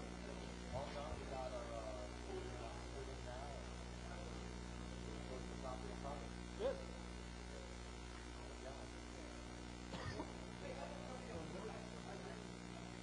Close on Friday. Close on Friday. Yep. Yeah.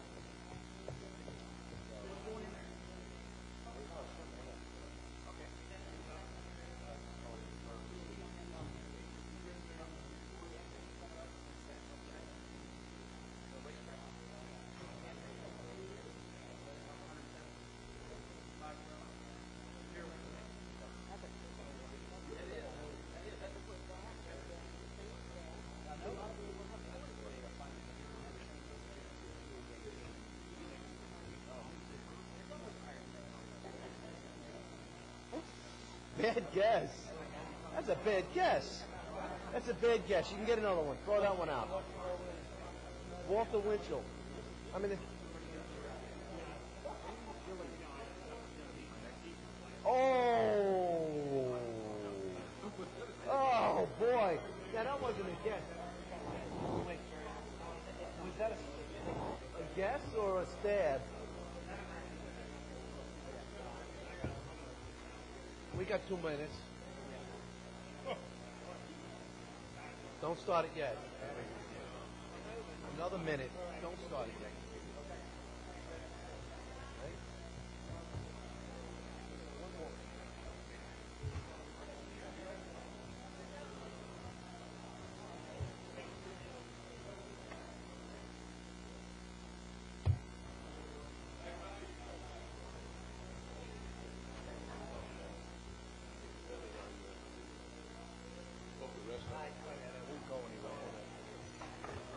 No, I was going to go. I needed something, but I don't need it that bad that we can delay you. I made a decision.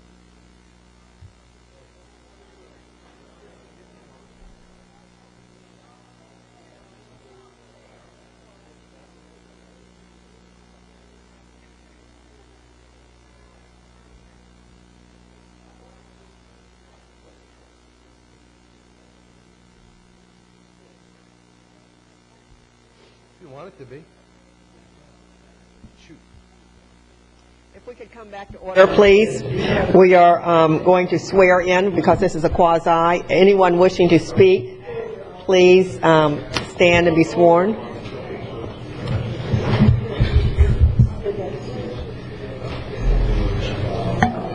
Do you swear or affirm to tell the truth, the whole truth, and nothing but the truth? Yes, I do. Thank you very much.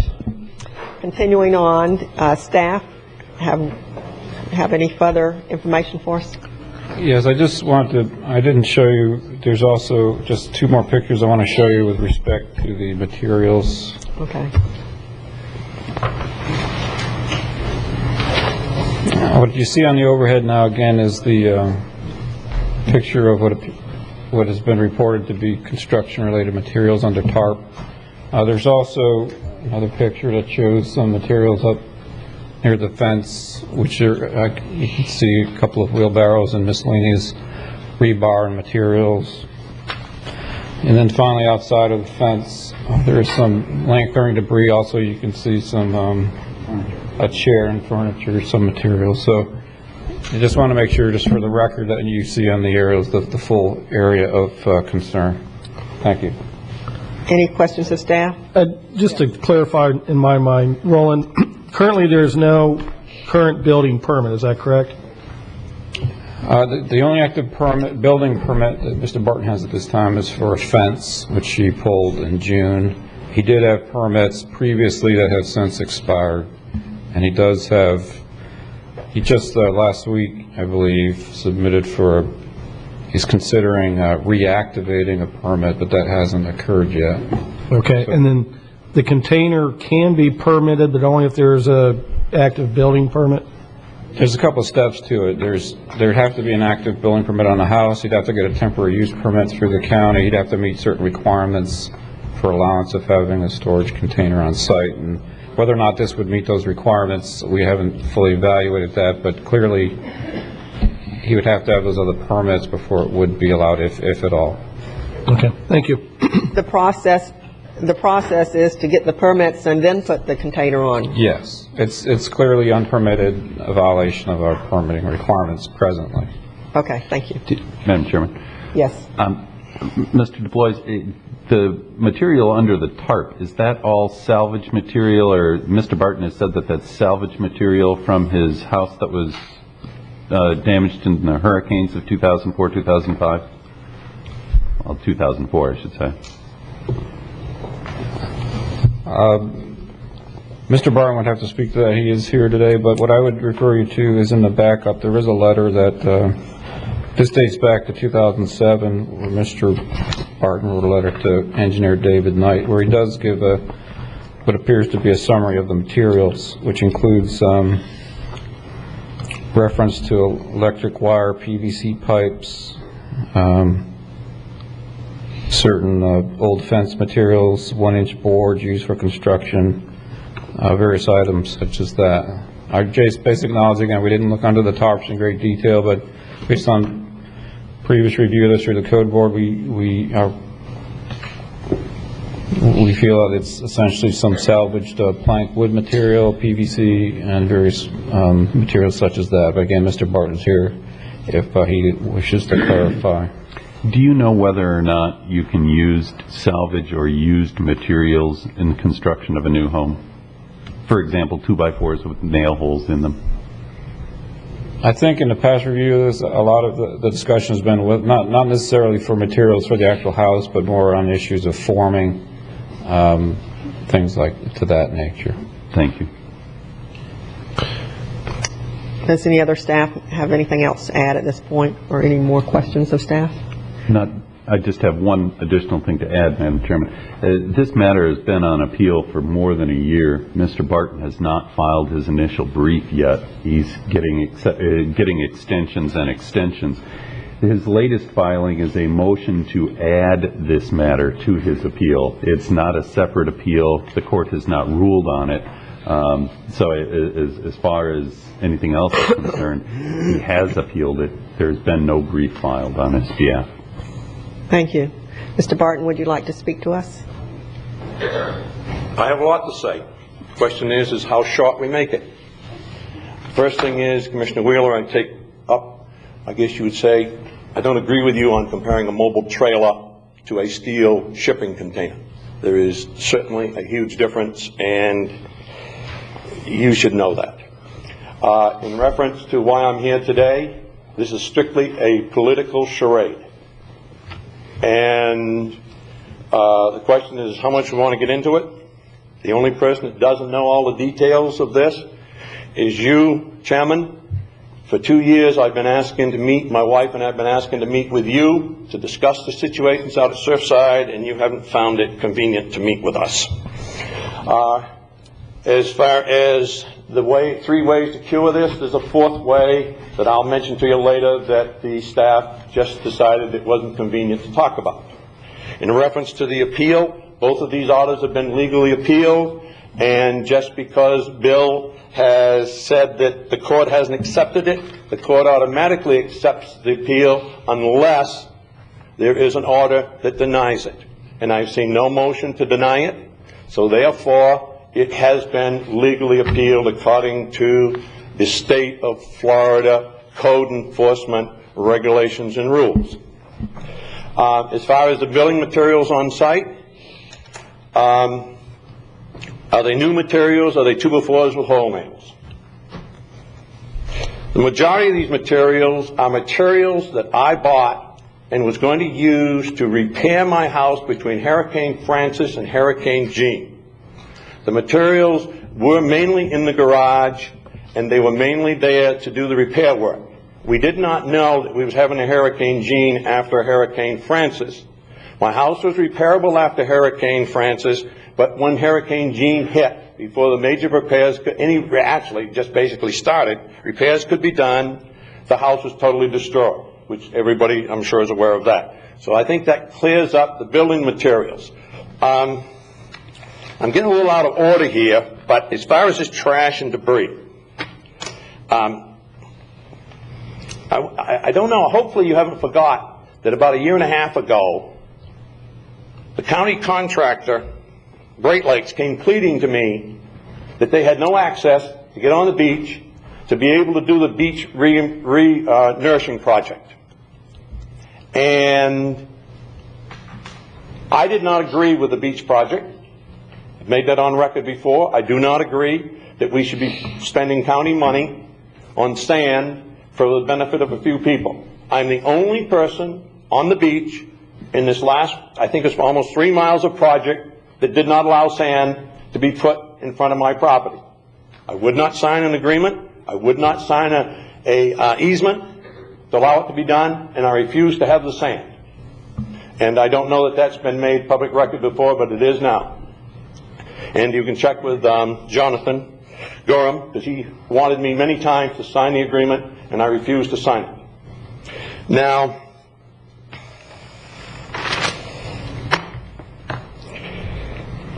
And I guess, as you all know, that they use my property for staging area and for access for the sand beach project. Do you have a question? Yes, were you monetarily rewarded for that action? Yes, I had a small amount of money and an agreement to move off, to clean up some of the site, grade the site, and get rid of the trash and debris on the site, which is just what I was coming to. You referred to that as a small amount of money. Do you remember how much you were monetarily rewarded? No, I don't. But the point is, compared to what other people were asking for any other sites available, I was about, my understanding, about less than 25% of what other sites were being asked to do. But you did charge for access for the job? I was given some money for access, yes. Okay. It was 25% less, but you don't remember how much you got paid? Not exactly. Ballpark figure? I don't think I have to address that here. It's a contract. It's a contract between myself and them, and there's many other conditions in the contract, and I don't think that's important. The fact is, I did it. Nobody else would do it, and I did not. The majority of the benefit that I got from the contract was the removing of the rest of the concrete foundation and on the site and the trash and debris, which comes to the point that I was just coming to, is I had a chance free, which I took advantage of, to get rid of all trash and debris on the site.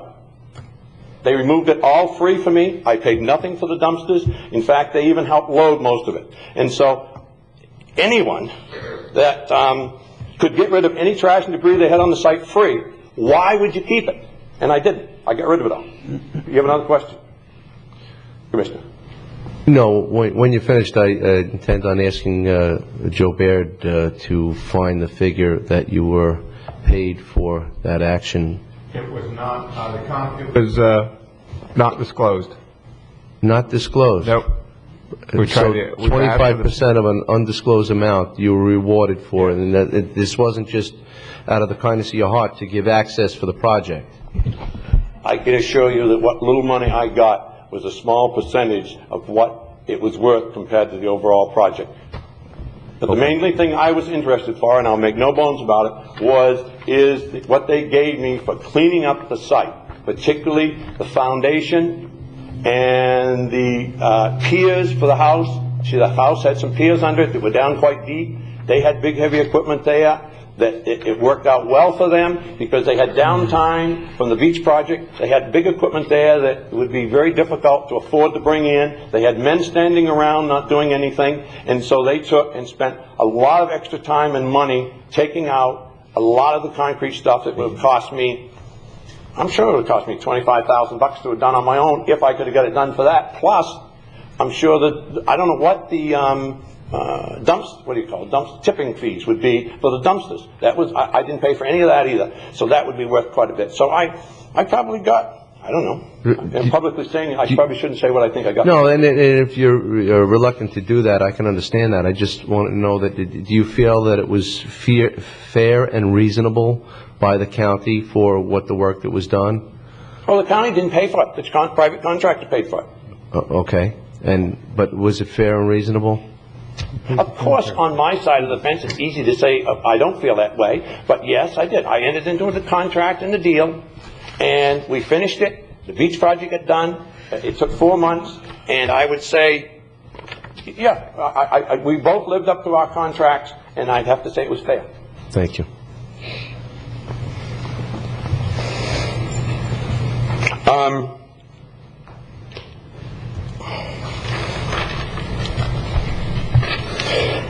I think the only thing that we haven't covered is all the pictures that were put up on the screen are all obsolete. And if we're going to come before this board, yeah, there was. There was one that showed some stuff leaning up against the fence with 2 wheelbarrows and stuff that was. Other than that, no picture up there is exactly the true picture of the site today. And if I'm going to go before the board, we should have pictures that actually represent the project as it is today. Now, I'll tell you how the project is different today. 50% of everything that's shown up there has been put into the container. And that has been done over the weekend and yesterday. Now, the other issue is, without getting into a lot of history of building permits, but the board brought it up, I didn't. I had a building, my house is the only house in this county, and maybe the only one in the state of Florida, that's happened to be built under two specific regulations by two regulatory agencies that both say they have the final say. Now, DEP, the regulations changed, and I believe it after the hurricanes, where DEP changed the structural design structure of your home east of the coastal control lines to where they gave that control to the county. Because my house was permitted for an addition before the hurricanes, my permit was prior to that. So DEP did not give the jurisdiction to the county, they reserved it. The county says because it had been given to them, they had it. So we have had a long time of going back and forth with permits where DEP has requested one thing and the county has requested another, both saying they have jurisdiction, both saying that they want a different type of design, particularly with the pilings. Sure. And, I beg your pardon? Is this relevant to the yes, question? Yes, it is relevant. You brought up building permits, and the issue was asked about my building permit, and I'm saying why I had a building permit, which is my next statement.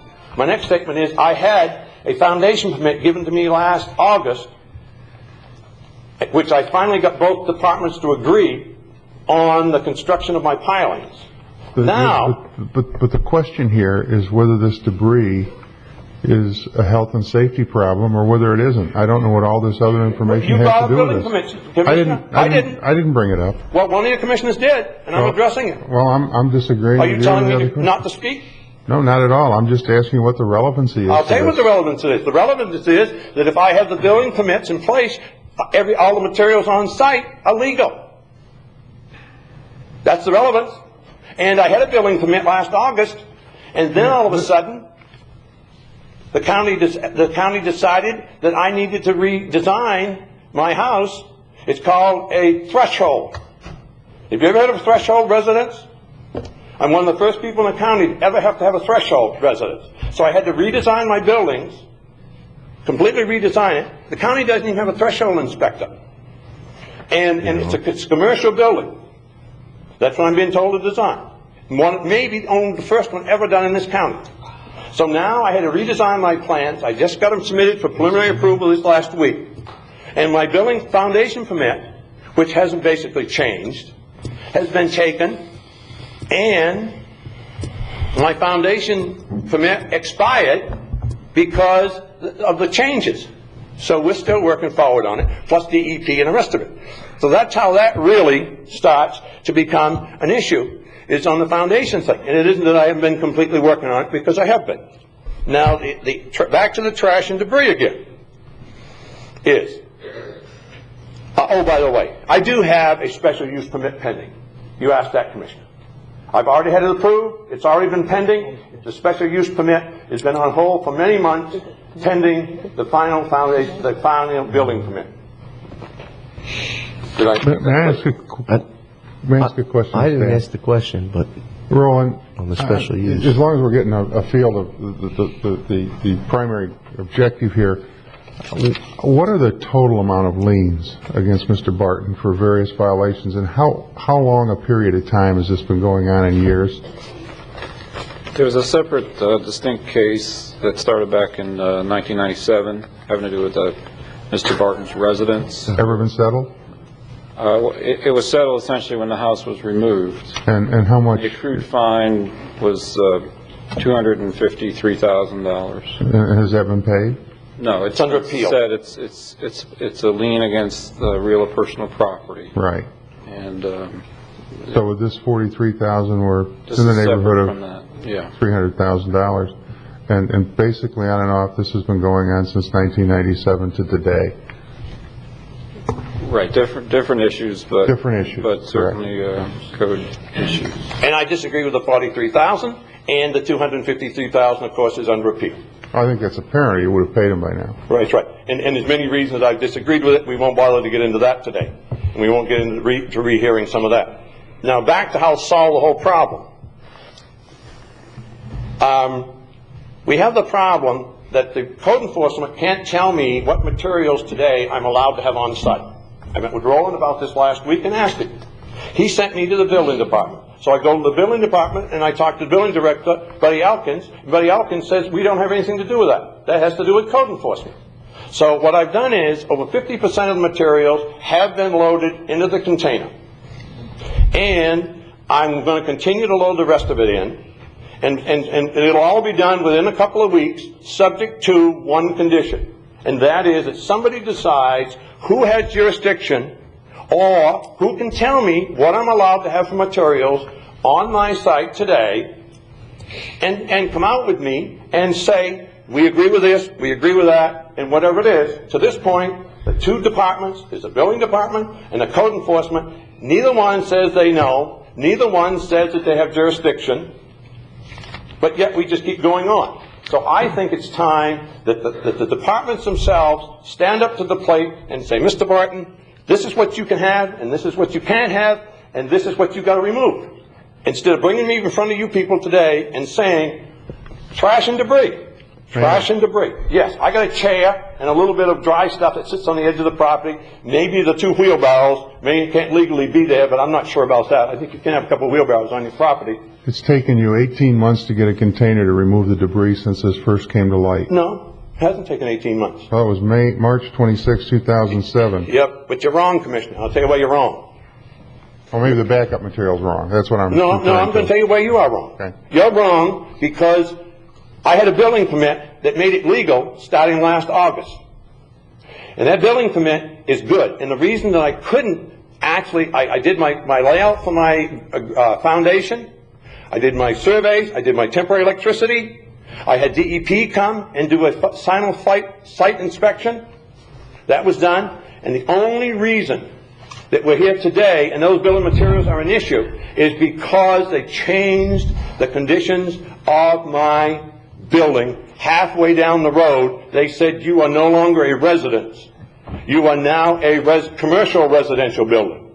Let me explain that issue. The threshold that you're speaking about is the over 5,000 square foot as far as your building. You were required to get a general contractor or an engineer to sign off on your plans because your permit is for an owner-builder permit. Since it's not a general contractor or a licensed contractor that has approved your plans or has pulled your permit, that's why you had to refigure your plans initially. Mr. Assistant Attorney, I wish you wouldn't speak unless you knew what you were talking about. I do because know, you sir. absolutely do not know what you're talking about, and it has nothing to do with the square footage of the building for an owner-builder. What it has to do with this, and let me explain it to you. The Florida Building Code explains it very well. You got the code right there? Yes, not here. You are wrong. Now let's get back to the building. I hate to have you make statements as assistant county attorney when you don't know what you're talking about. Get it right if you're going to do it. That's right. I say for you to get it right. Okay. Excuse me. Could we please ratchet it down a little bit? We'll ratchet it. But it makes me angry when you get the assistant attorney that speaks about things he doesn't know what he's talking about. Couldn't you control your anger just a little bit more? No, it's difficult. I know, but could you try, please? Okay, and let's get through this. Okay, what I would like to do is, my suggestion is, because this is as broad as it is wide, and this whole project, I mean, it is. It's unbelievable, and we don't need to talk anymore about it in history because I'm sure I'll be back before most of you again sometime in the future. So let's solve this problem just like I had this thing basically solved last week with Roland until he got overruled. And that is, we take and put this thing on the counter, do anything you want for 2 weeks, instruct the code enforcement or the building department to tell me what I can have on my site and what I can't. And within a week or so, after they tell me what I legally can do and can't do, it'll all be solved. Then what we'll have is one condition left, and that's what we do with the container. Now, the container can be moved just like it was moved there. And if I don't have my building permits so that Roland and I can work it out, so that I legally have it there, then I'll have the same truck backed up that brought it in and haul it out. Okay, thank you very much. Anyone else like to speak? Mr. Gershner, would you like to speak?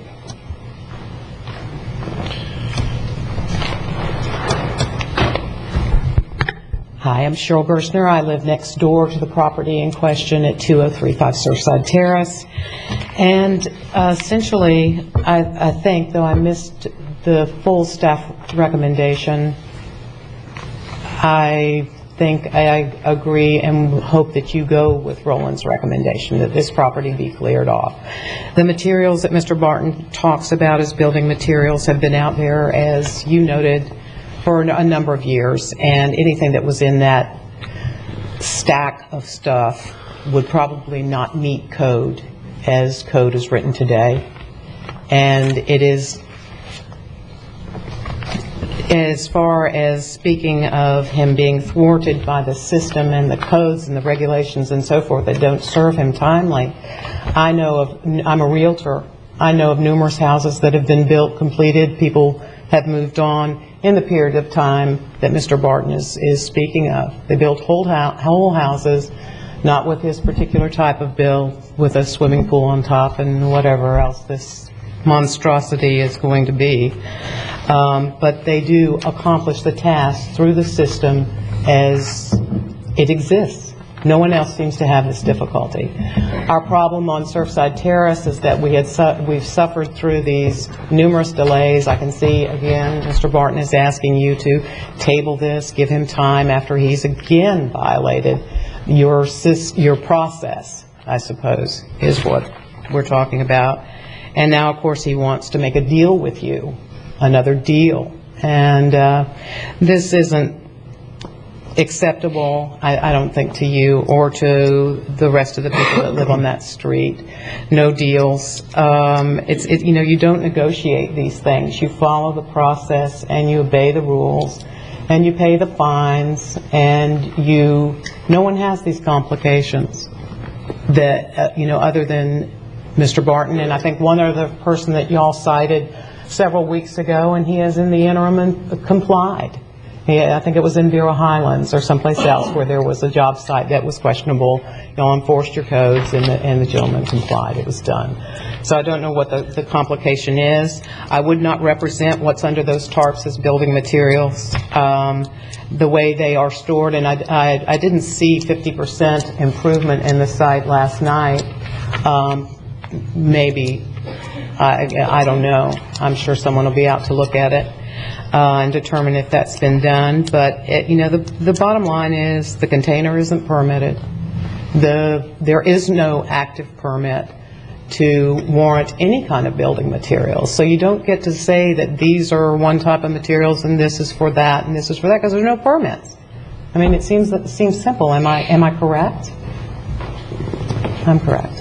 Okay, I won't belabor this. I want to thank you for your attention to this. I want to let you know that I do represent everyone on the street, specifically, the people that are in proximity to this house, and they all have the same concerns, and that is that, first off, it's that those materials have been out there bundled up in some. Even when Mr. Barton lived in this house, it looked like a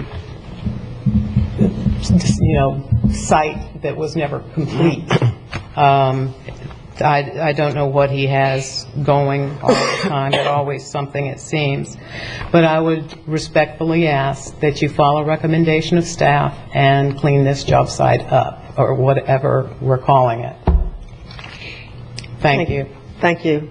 Any further questions? I'd like to respond to that. It's interesting to see that Mrs. Gershner really has such feelings about permits and about all the regulations, because I wrote a report here a year and a half ago of 7 pages, and I'd be happy to make it available, that talks about her 10 building permits that she violated when she rebuilt her house after the construction with no building permits, please. No inspection. Just a minute, please. We're not. Let's stick to what. Commissioner, I wrote this to you. No. You have this report. It's written right to you. Sandra Bauer, Vice Chairman. Well, that's not. how it is right now. Oh. Would you please stick to what we have on the agenda, please? What's good for the Panthers? No, we're not discussing back and forth. If you have anything to add to your original comment, we'd be happy to hear it. Otherwise, please sit down. Okay. Mrs. Gerstner's testimony is all lopsided. She's been trying to buy my property and get my property into a distressed area ever since before the hurricanes, because she's a real estate person and she's been trying to do it. This is why she calls the county all the time. This is why she solicited all the neighbors in the neighborhood to go against it. And she's been trying to get my property to purchase it with someone else, and she's been trying to do it for years. Okay, thank you very much. Any questions of staff? At this point, I'll take a motion. I'll move staff's recommendation, alternative 3. I'll second that. Any further discussion? All those in favor? Aye. Opposed? Passes 5-0. Thank you very much. So what did you decide? Staff's recommendation number 3. What's that? Public Works, 53rd Street Railroad Crossing Agreement, memorandum dated August the 22nd, 2008, pages 514 to 535. Uh-oh.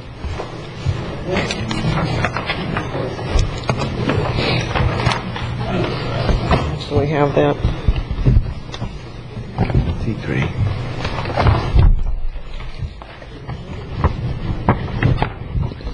Do I have a motion? Yes, ma'am, I move staff recommendation, Madam Chair. Second. Any further discussion? All those in favor? Aye. Opposed? Passes 5-0. Utility Services, approval of consent order with the Florida Department of Environmental Protection and Indian River County for the South Reverse Osmosis Water Treatment Plant. Good morning. Bill? For the record, Eric Olson, Director of Utilities. Indian River County South Water Treatment Plant discharges currently its brine discharge into the South Relief Canal. This discharge is permitted by DEP, and we're currently in the process of getting that re-permitted. DEP has expressed that they wish for us to go through some extensive testing and monitoring to determine if indeed we can continue with the process of discharging within the South Relief Canal.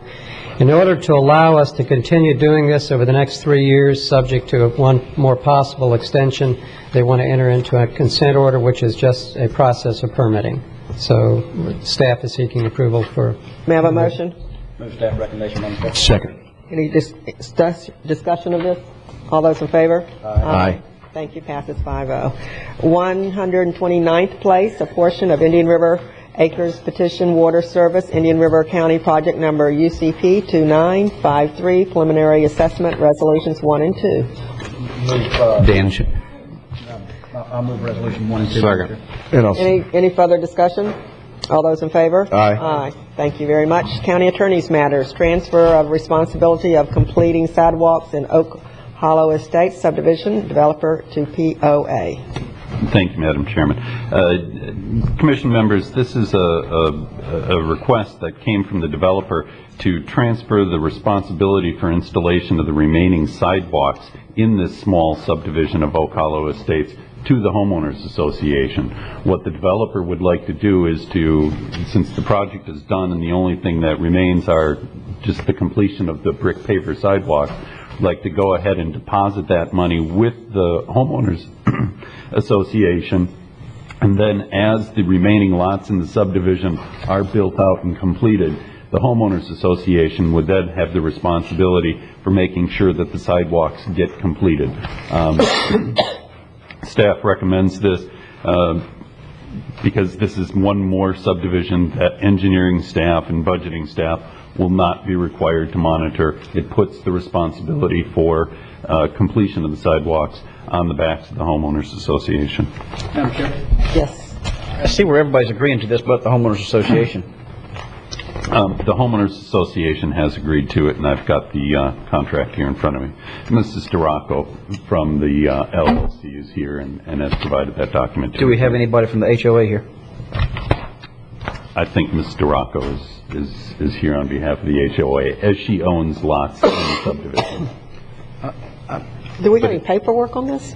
I feel uncomfortable with this until I would like something from the Homeowners Association Board of Directors or a contract that is at least signed by them. I'm looking at the contract that I have here, and it's not even signed by the Oak Hollow Estate Property Owners Association. It may be just a ceremony or perfunctory. I've got that document here. I see It was that, please. just provided to me. Thank you.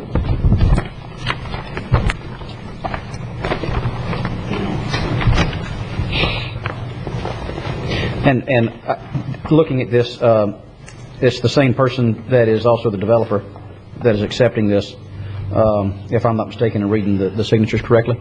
Yeah, the developer is still in charge. Can we have your name and address for the record, please? I'm sorry? Your name and address for the record? Maria Duraco. And address? My home address, 854 Carolina Circle Southwest in Vero. Thank you. The developer is still in charge of the POA. Right. What we want to do is turn the POA over to the Property Owners Association. Put the funds in the POA will then deposit it with their county attorney, or with their attorney, which is Michael Garavaglia, in a trust account. The reason we're not doing the sidewalks is because they're brick pavers. It's not a concrete sidewalk, and all the garages are front entrance garages. They would have to rip the sidewalks out to build a house. My only concern is, and help me with this, is that so much of the time whenever we have a developer turn things over to the POA, then there's issues with the POA getting things done and not being happy with the state at which the developer turned it over to them. We were asked to get all of the approval by the POA by signatures. I wasn't asked to bring anybody here. I'm only here to observe, actually. Well, that'd be great if I could see the signatures. I mean, Mr. Collins has all of the documents. Every property owner has. I just want something, I see the same signature, you know, from you to the HOA or POA, and I understand how that works clearly. We have a letter to the POA. We have a letter from the developer to the county commissioner explaining exactly what we want to do. I just want to confirm the support from the community is really what I'd like to confirm. And who would you need that support from? The people that signed it, if you have a petition or something like that with all them, with the residents and property owners agreeing, other than the developer. We have signed documents from every property owner. Okay, I don't have those. Commissioner Davis, I can maybe help there a little bit. They did turn over a document from each lot owner saying they agreed to this. And Will does have that. I don't know, maybe Bill, you don't have access to it, but I haven't looked at it, no. Okay. Will did say there was a couple of the lots that were like joint owners, and only one of the owners signed. So Will said those need to go back to get the second signatures, and I believe we have those. But maybe to make everybody comfortable here, if we just table this till next week, and you can get a copy of all those signatures, and then we can move forward with that. I'll provide them. And I would feel much better approving that. It's not that I don't trust you, it's just I haven't seen that information. I've submitted all that. Okay. Then what I'd like to do is postpone this till next week until I have the opportunity I've to see also it. submitted pictures to... It's not you. It sounds like you've done everything that you... I just need a little more information to make my decision. Okay. Okay? Second that. I'll postpone this till next week. All those in favor? Aye. Passes 5-0. Thank you very much. Does the attorneys have another matter? Necessity to take resolution for a parcel of property located on 16th Street between 66th and 74th Avenue. Thank you, Madam Chairman. Staff wants the board to consider adopting a resolution and necessity for taking a parcel of property on 16th Street for completion of the improvements and paving projects. This is the Fleming property. It's a 6/10 of an acre property, single-family residential home located on the north side of 16th Street. Staff back in, I believe, May of this year, heard an extensive presentation, the board heard an extensive presentation from staff as to the various alignment types and went through the individual scale elements as far as safety, alignment, long-range planning, environmental, and each aspect of the different projects, and at that time approved what is before you today, which would be a 14-foot take from the front part of the parcel of property, along with a temporary construction easement. We've had this matter appraised by our appraiser, Armfield. Wagner. The amount has come to $8,200 for the real property and $500 for the temporary construction easement, for a total of $8,700. Mrs. Fleming, who's been represented by the law firm of Tileston, Simon, and Holloway throughout this matter all the way back into 2006. Both parties have been notified. Mrs. Fleming by certified mail, and staff has the receipt for that. What staff is asking the board to approve is the resolution in necessity and making an unconditional offer to the Flemings to purchase the needed right-of-way. The unconditional offer would be in the amount of $15,000, which is well over the appraised value. The reason that we are asking to make that offer is in mitigation of attorney's fees and costs. What would happen if the board goes ahead and approves the resolution of necessity? We'd go ahead and file the suit in eminent domain, deposit the appraised value of the $8,700 into the registry of the court, and proceed with getting a quick take, as this is the final parcel of property that we need to complete the 16th Street improvements. Therefore, we're asking the board to adopt the resolution in necessity, authorize county attorney's office to file suit, and take the steps necessary to get this parcel to final judgment. Any questions? Any questions of staff? All right, I'll take a motion. Move staff recommendation for necessity. Second. Any further discussion? All those in favor? Aye. Opposed? Passes 5-0. Thank you. And we have commissioners' matters. We've added something under Commissioner Fletcher's Gifford Pool. Madam Chair, thank you, and I appreciate the opportunity to have this emergency item heard, and I appreciate the support of my fellow commissioners for allowing that opportunity.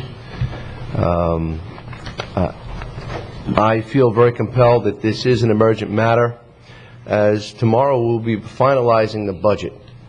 It will be the final hearing for our budget.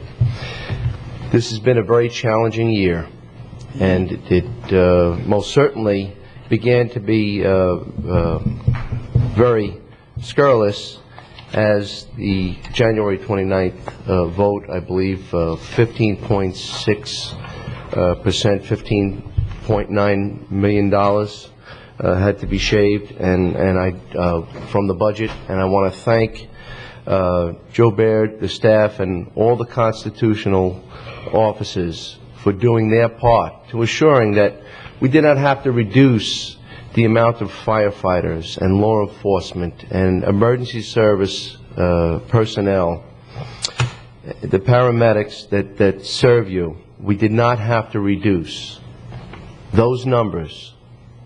We had to reduce in many areas. And Joe, you've done a yeoman's job in honing those numbers down. Yes, there's been some challenges along the road, and one of the affected areas has been recreation, and I serve on the Recreation Committee as a liaison, and I've heard many of the attendees and many of the constituents, and there's tremendous concern about the Gifford Pool closing, and oftentimes it's very easy to reduce the cost factors by closing a facility, but it really challenged my mind and many others who look at the Gifford Pool closing, the Gifford Aquatic Center, as a cultural hub of the community being shut down and turned dark. And this is a center that was largely funded by private concern, and yes, the county maintains it, as we all know, and we're looking at the maintenance. I want to discuss the maintenance. The maintenance is operationally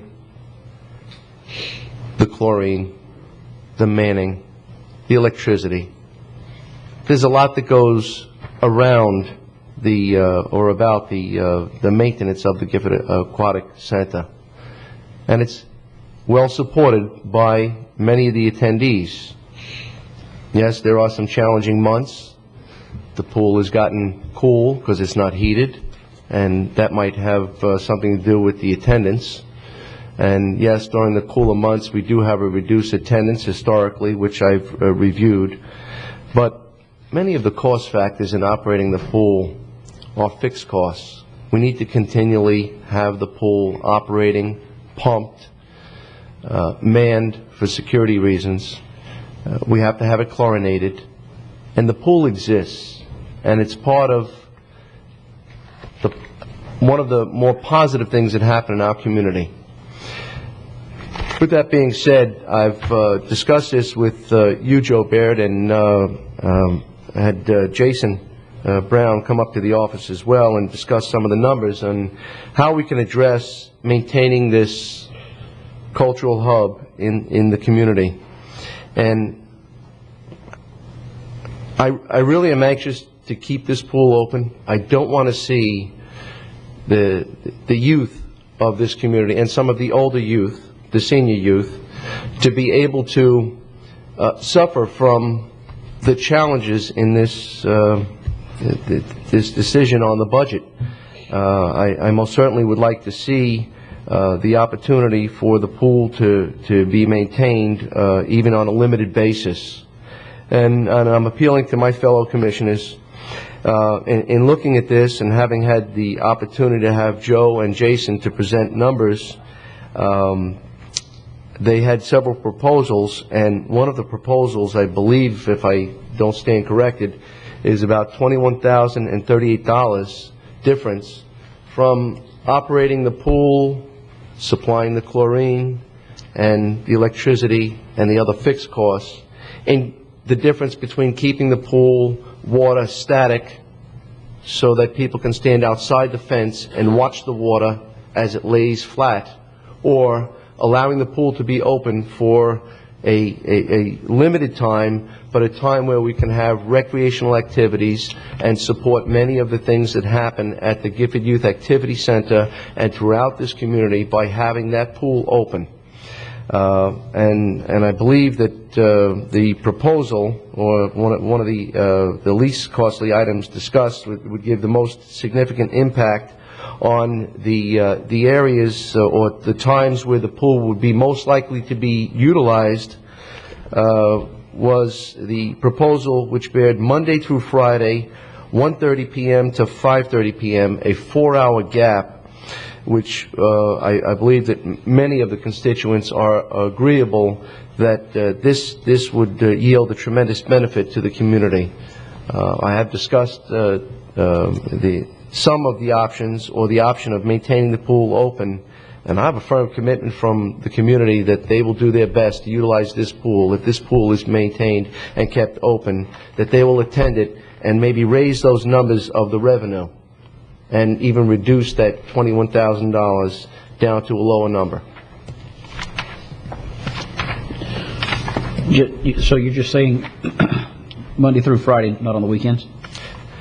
That's correct. I mean, and again, the proposal was for, in addition to the chlorine, the electricity, and the physical plant cost factors, were for 2 lifeguards, part-time, 50 hours, at $6,223, plus their benefits of $1,104, a total of $7,327. 4 employees with, and 2 staff assistants at $25 25 hours, excuse me, 25 hours. The salary was $4,410, and the benefits were $782, a total of $5,192. And according to the figures that I was given by Jason Brown and Joe Baird, that would come out to $21,038 cost, additional cost to the county taxpayer to ensure that the pool was maintained open for 5 days a week. Again, a limited basis, but again, the activities, the lap swimmers, the educational activities, and the people who walk through that threshold on a daily basis would have that opportunity again on a 4-hour basis. Some of our adjoining counties have taken that path and reduced. Yes, some of them have closed their facility, but I would rather see the amount of effort that has gone to get this pool facility to where it is to be rewarded and not suffer the consequences on what have happened in January 29th. I don't believe that we need any more lessons. I think we need to look forward and to try to do what we can to maintain every bit of recreational benefit that we can. And I don't believe that $21,038 is a significant cost factor to provide that type of reward back to our taxpayers. And we weren't going to drain the pool in the winter. I'd like to point out one. I would prefer we don't start to open the door. This is a budget item for the budget hearings on Wednesday night. I don't have a problem with it, but if you open the door this year where you're going to make changes on a Tuesday, you'll be making changes to your budget constant, and I think there's a procedural thing. I think that should happen tomorrow night. Okay. We've had some major changes since we had a very trying year, but my income has been reduced by the state since I set the millage, $600,000. And when you have your income reduced $600,000, we are going, and it's going to become worse next year. But I don't think we want to open the door where we start, because we cut a lot of nonprofits, we cut a lot of agencies that serve the public, a lot of good health agencies that serve the public, health and safety. We cut them. We cut the health department.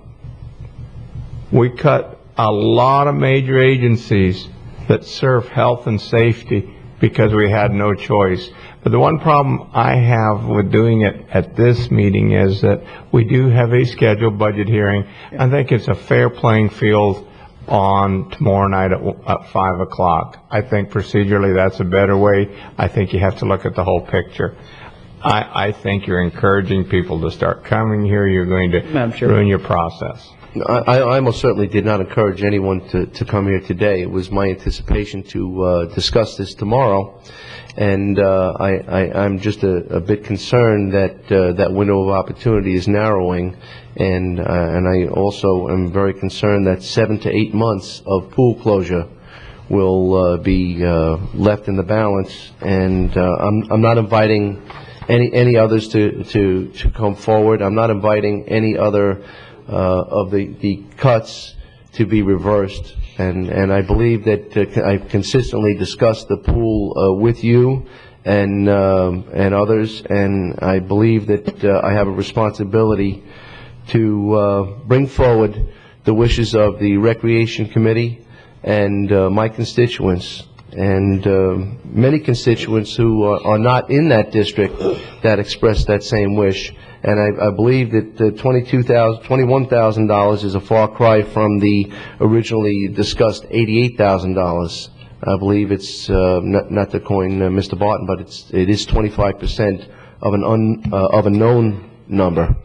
Madam Chair. Yeah, I'd like to point out that just as everyone watching TV understands, we cut nonprofits, Alzheimer's Association. We cut child services $250,000. We cut the health department. These are major agencies that deliver what we call public safety services. This was not a easy year. We cut the Mental Health Association that helps the mentally challenged. We have cut a lot of agencies, and we have to be careful because we cut all our nonprofits. We cut child services $217,000. So there was a lot of cutting here.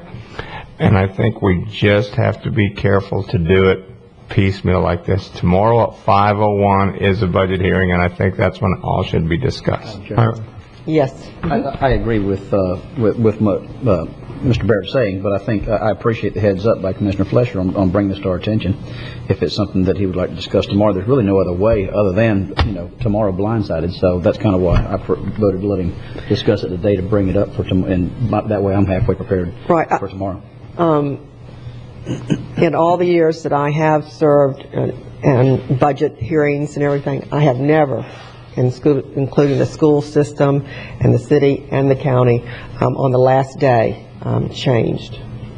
And there's a process to go through, and it should have been done, early on. You don't change at the last minute. That's just what I've experienced in 18 years. Anybody, Mr. Wheeler, Commissioner? No, I was just going to, if we need I don't think we need anything. We just, I think it needs to go to tomorrow night at budget. Yes. And I agree with what you're saying too, Madam Chair. Yep. Yeah, definitely, we should not take action today, and I agree with Madam Chairman that this is late in the process. We had a public workshop to discuss this. We had a public budget meeting last Wednesday, not a word of this was mentioned. And if we're going to open the budget back up to everything now, then we have to start adding everything back in, children's services and all the other, what I perceive as more of the needs of the community that we have cut, whereas in my mind, and I no disrespect to anybody in the community, but really a pool during the winter is a want, it's not a need. And we cut a lot of needs out of this community.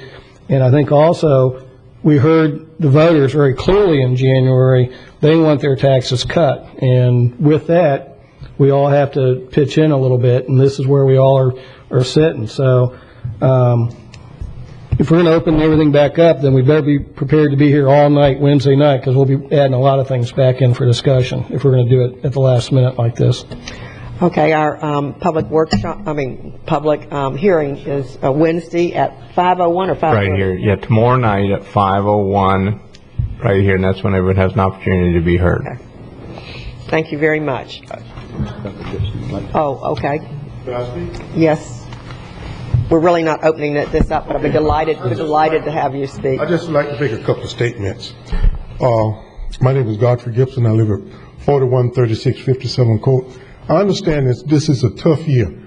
I appreciate the job that everybody had to be cut. We all have had to make adjustments to our own budgets at home.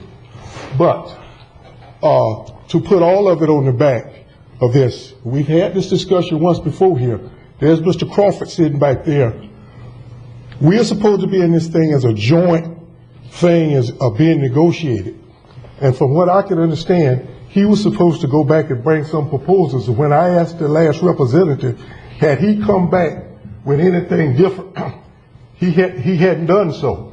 So why are we going to cut the Gifford pool down for 8 months, and you're going to leave the water basketball? If we're going to share, let everybody share some of the burden.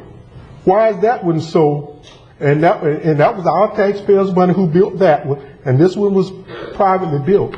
Why can't they share some of the burden also? You're going to leave it open 7 days a week. Another question. They have the heater up there in their pool. It hasn't ever broken down? Sure. And it's been repaired.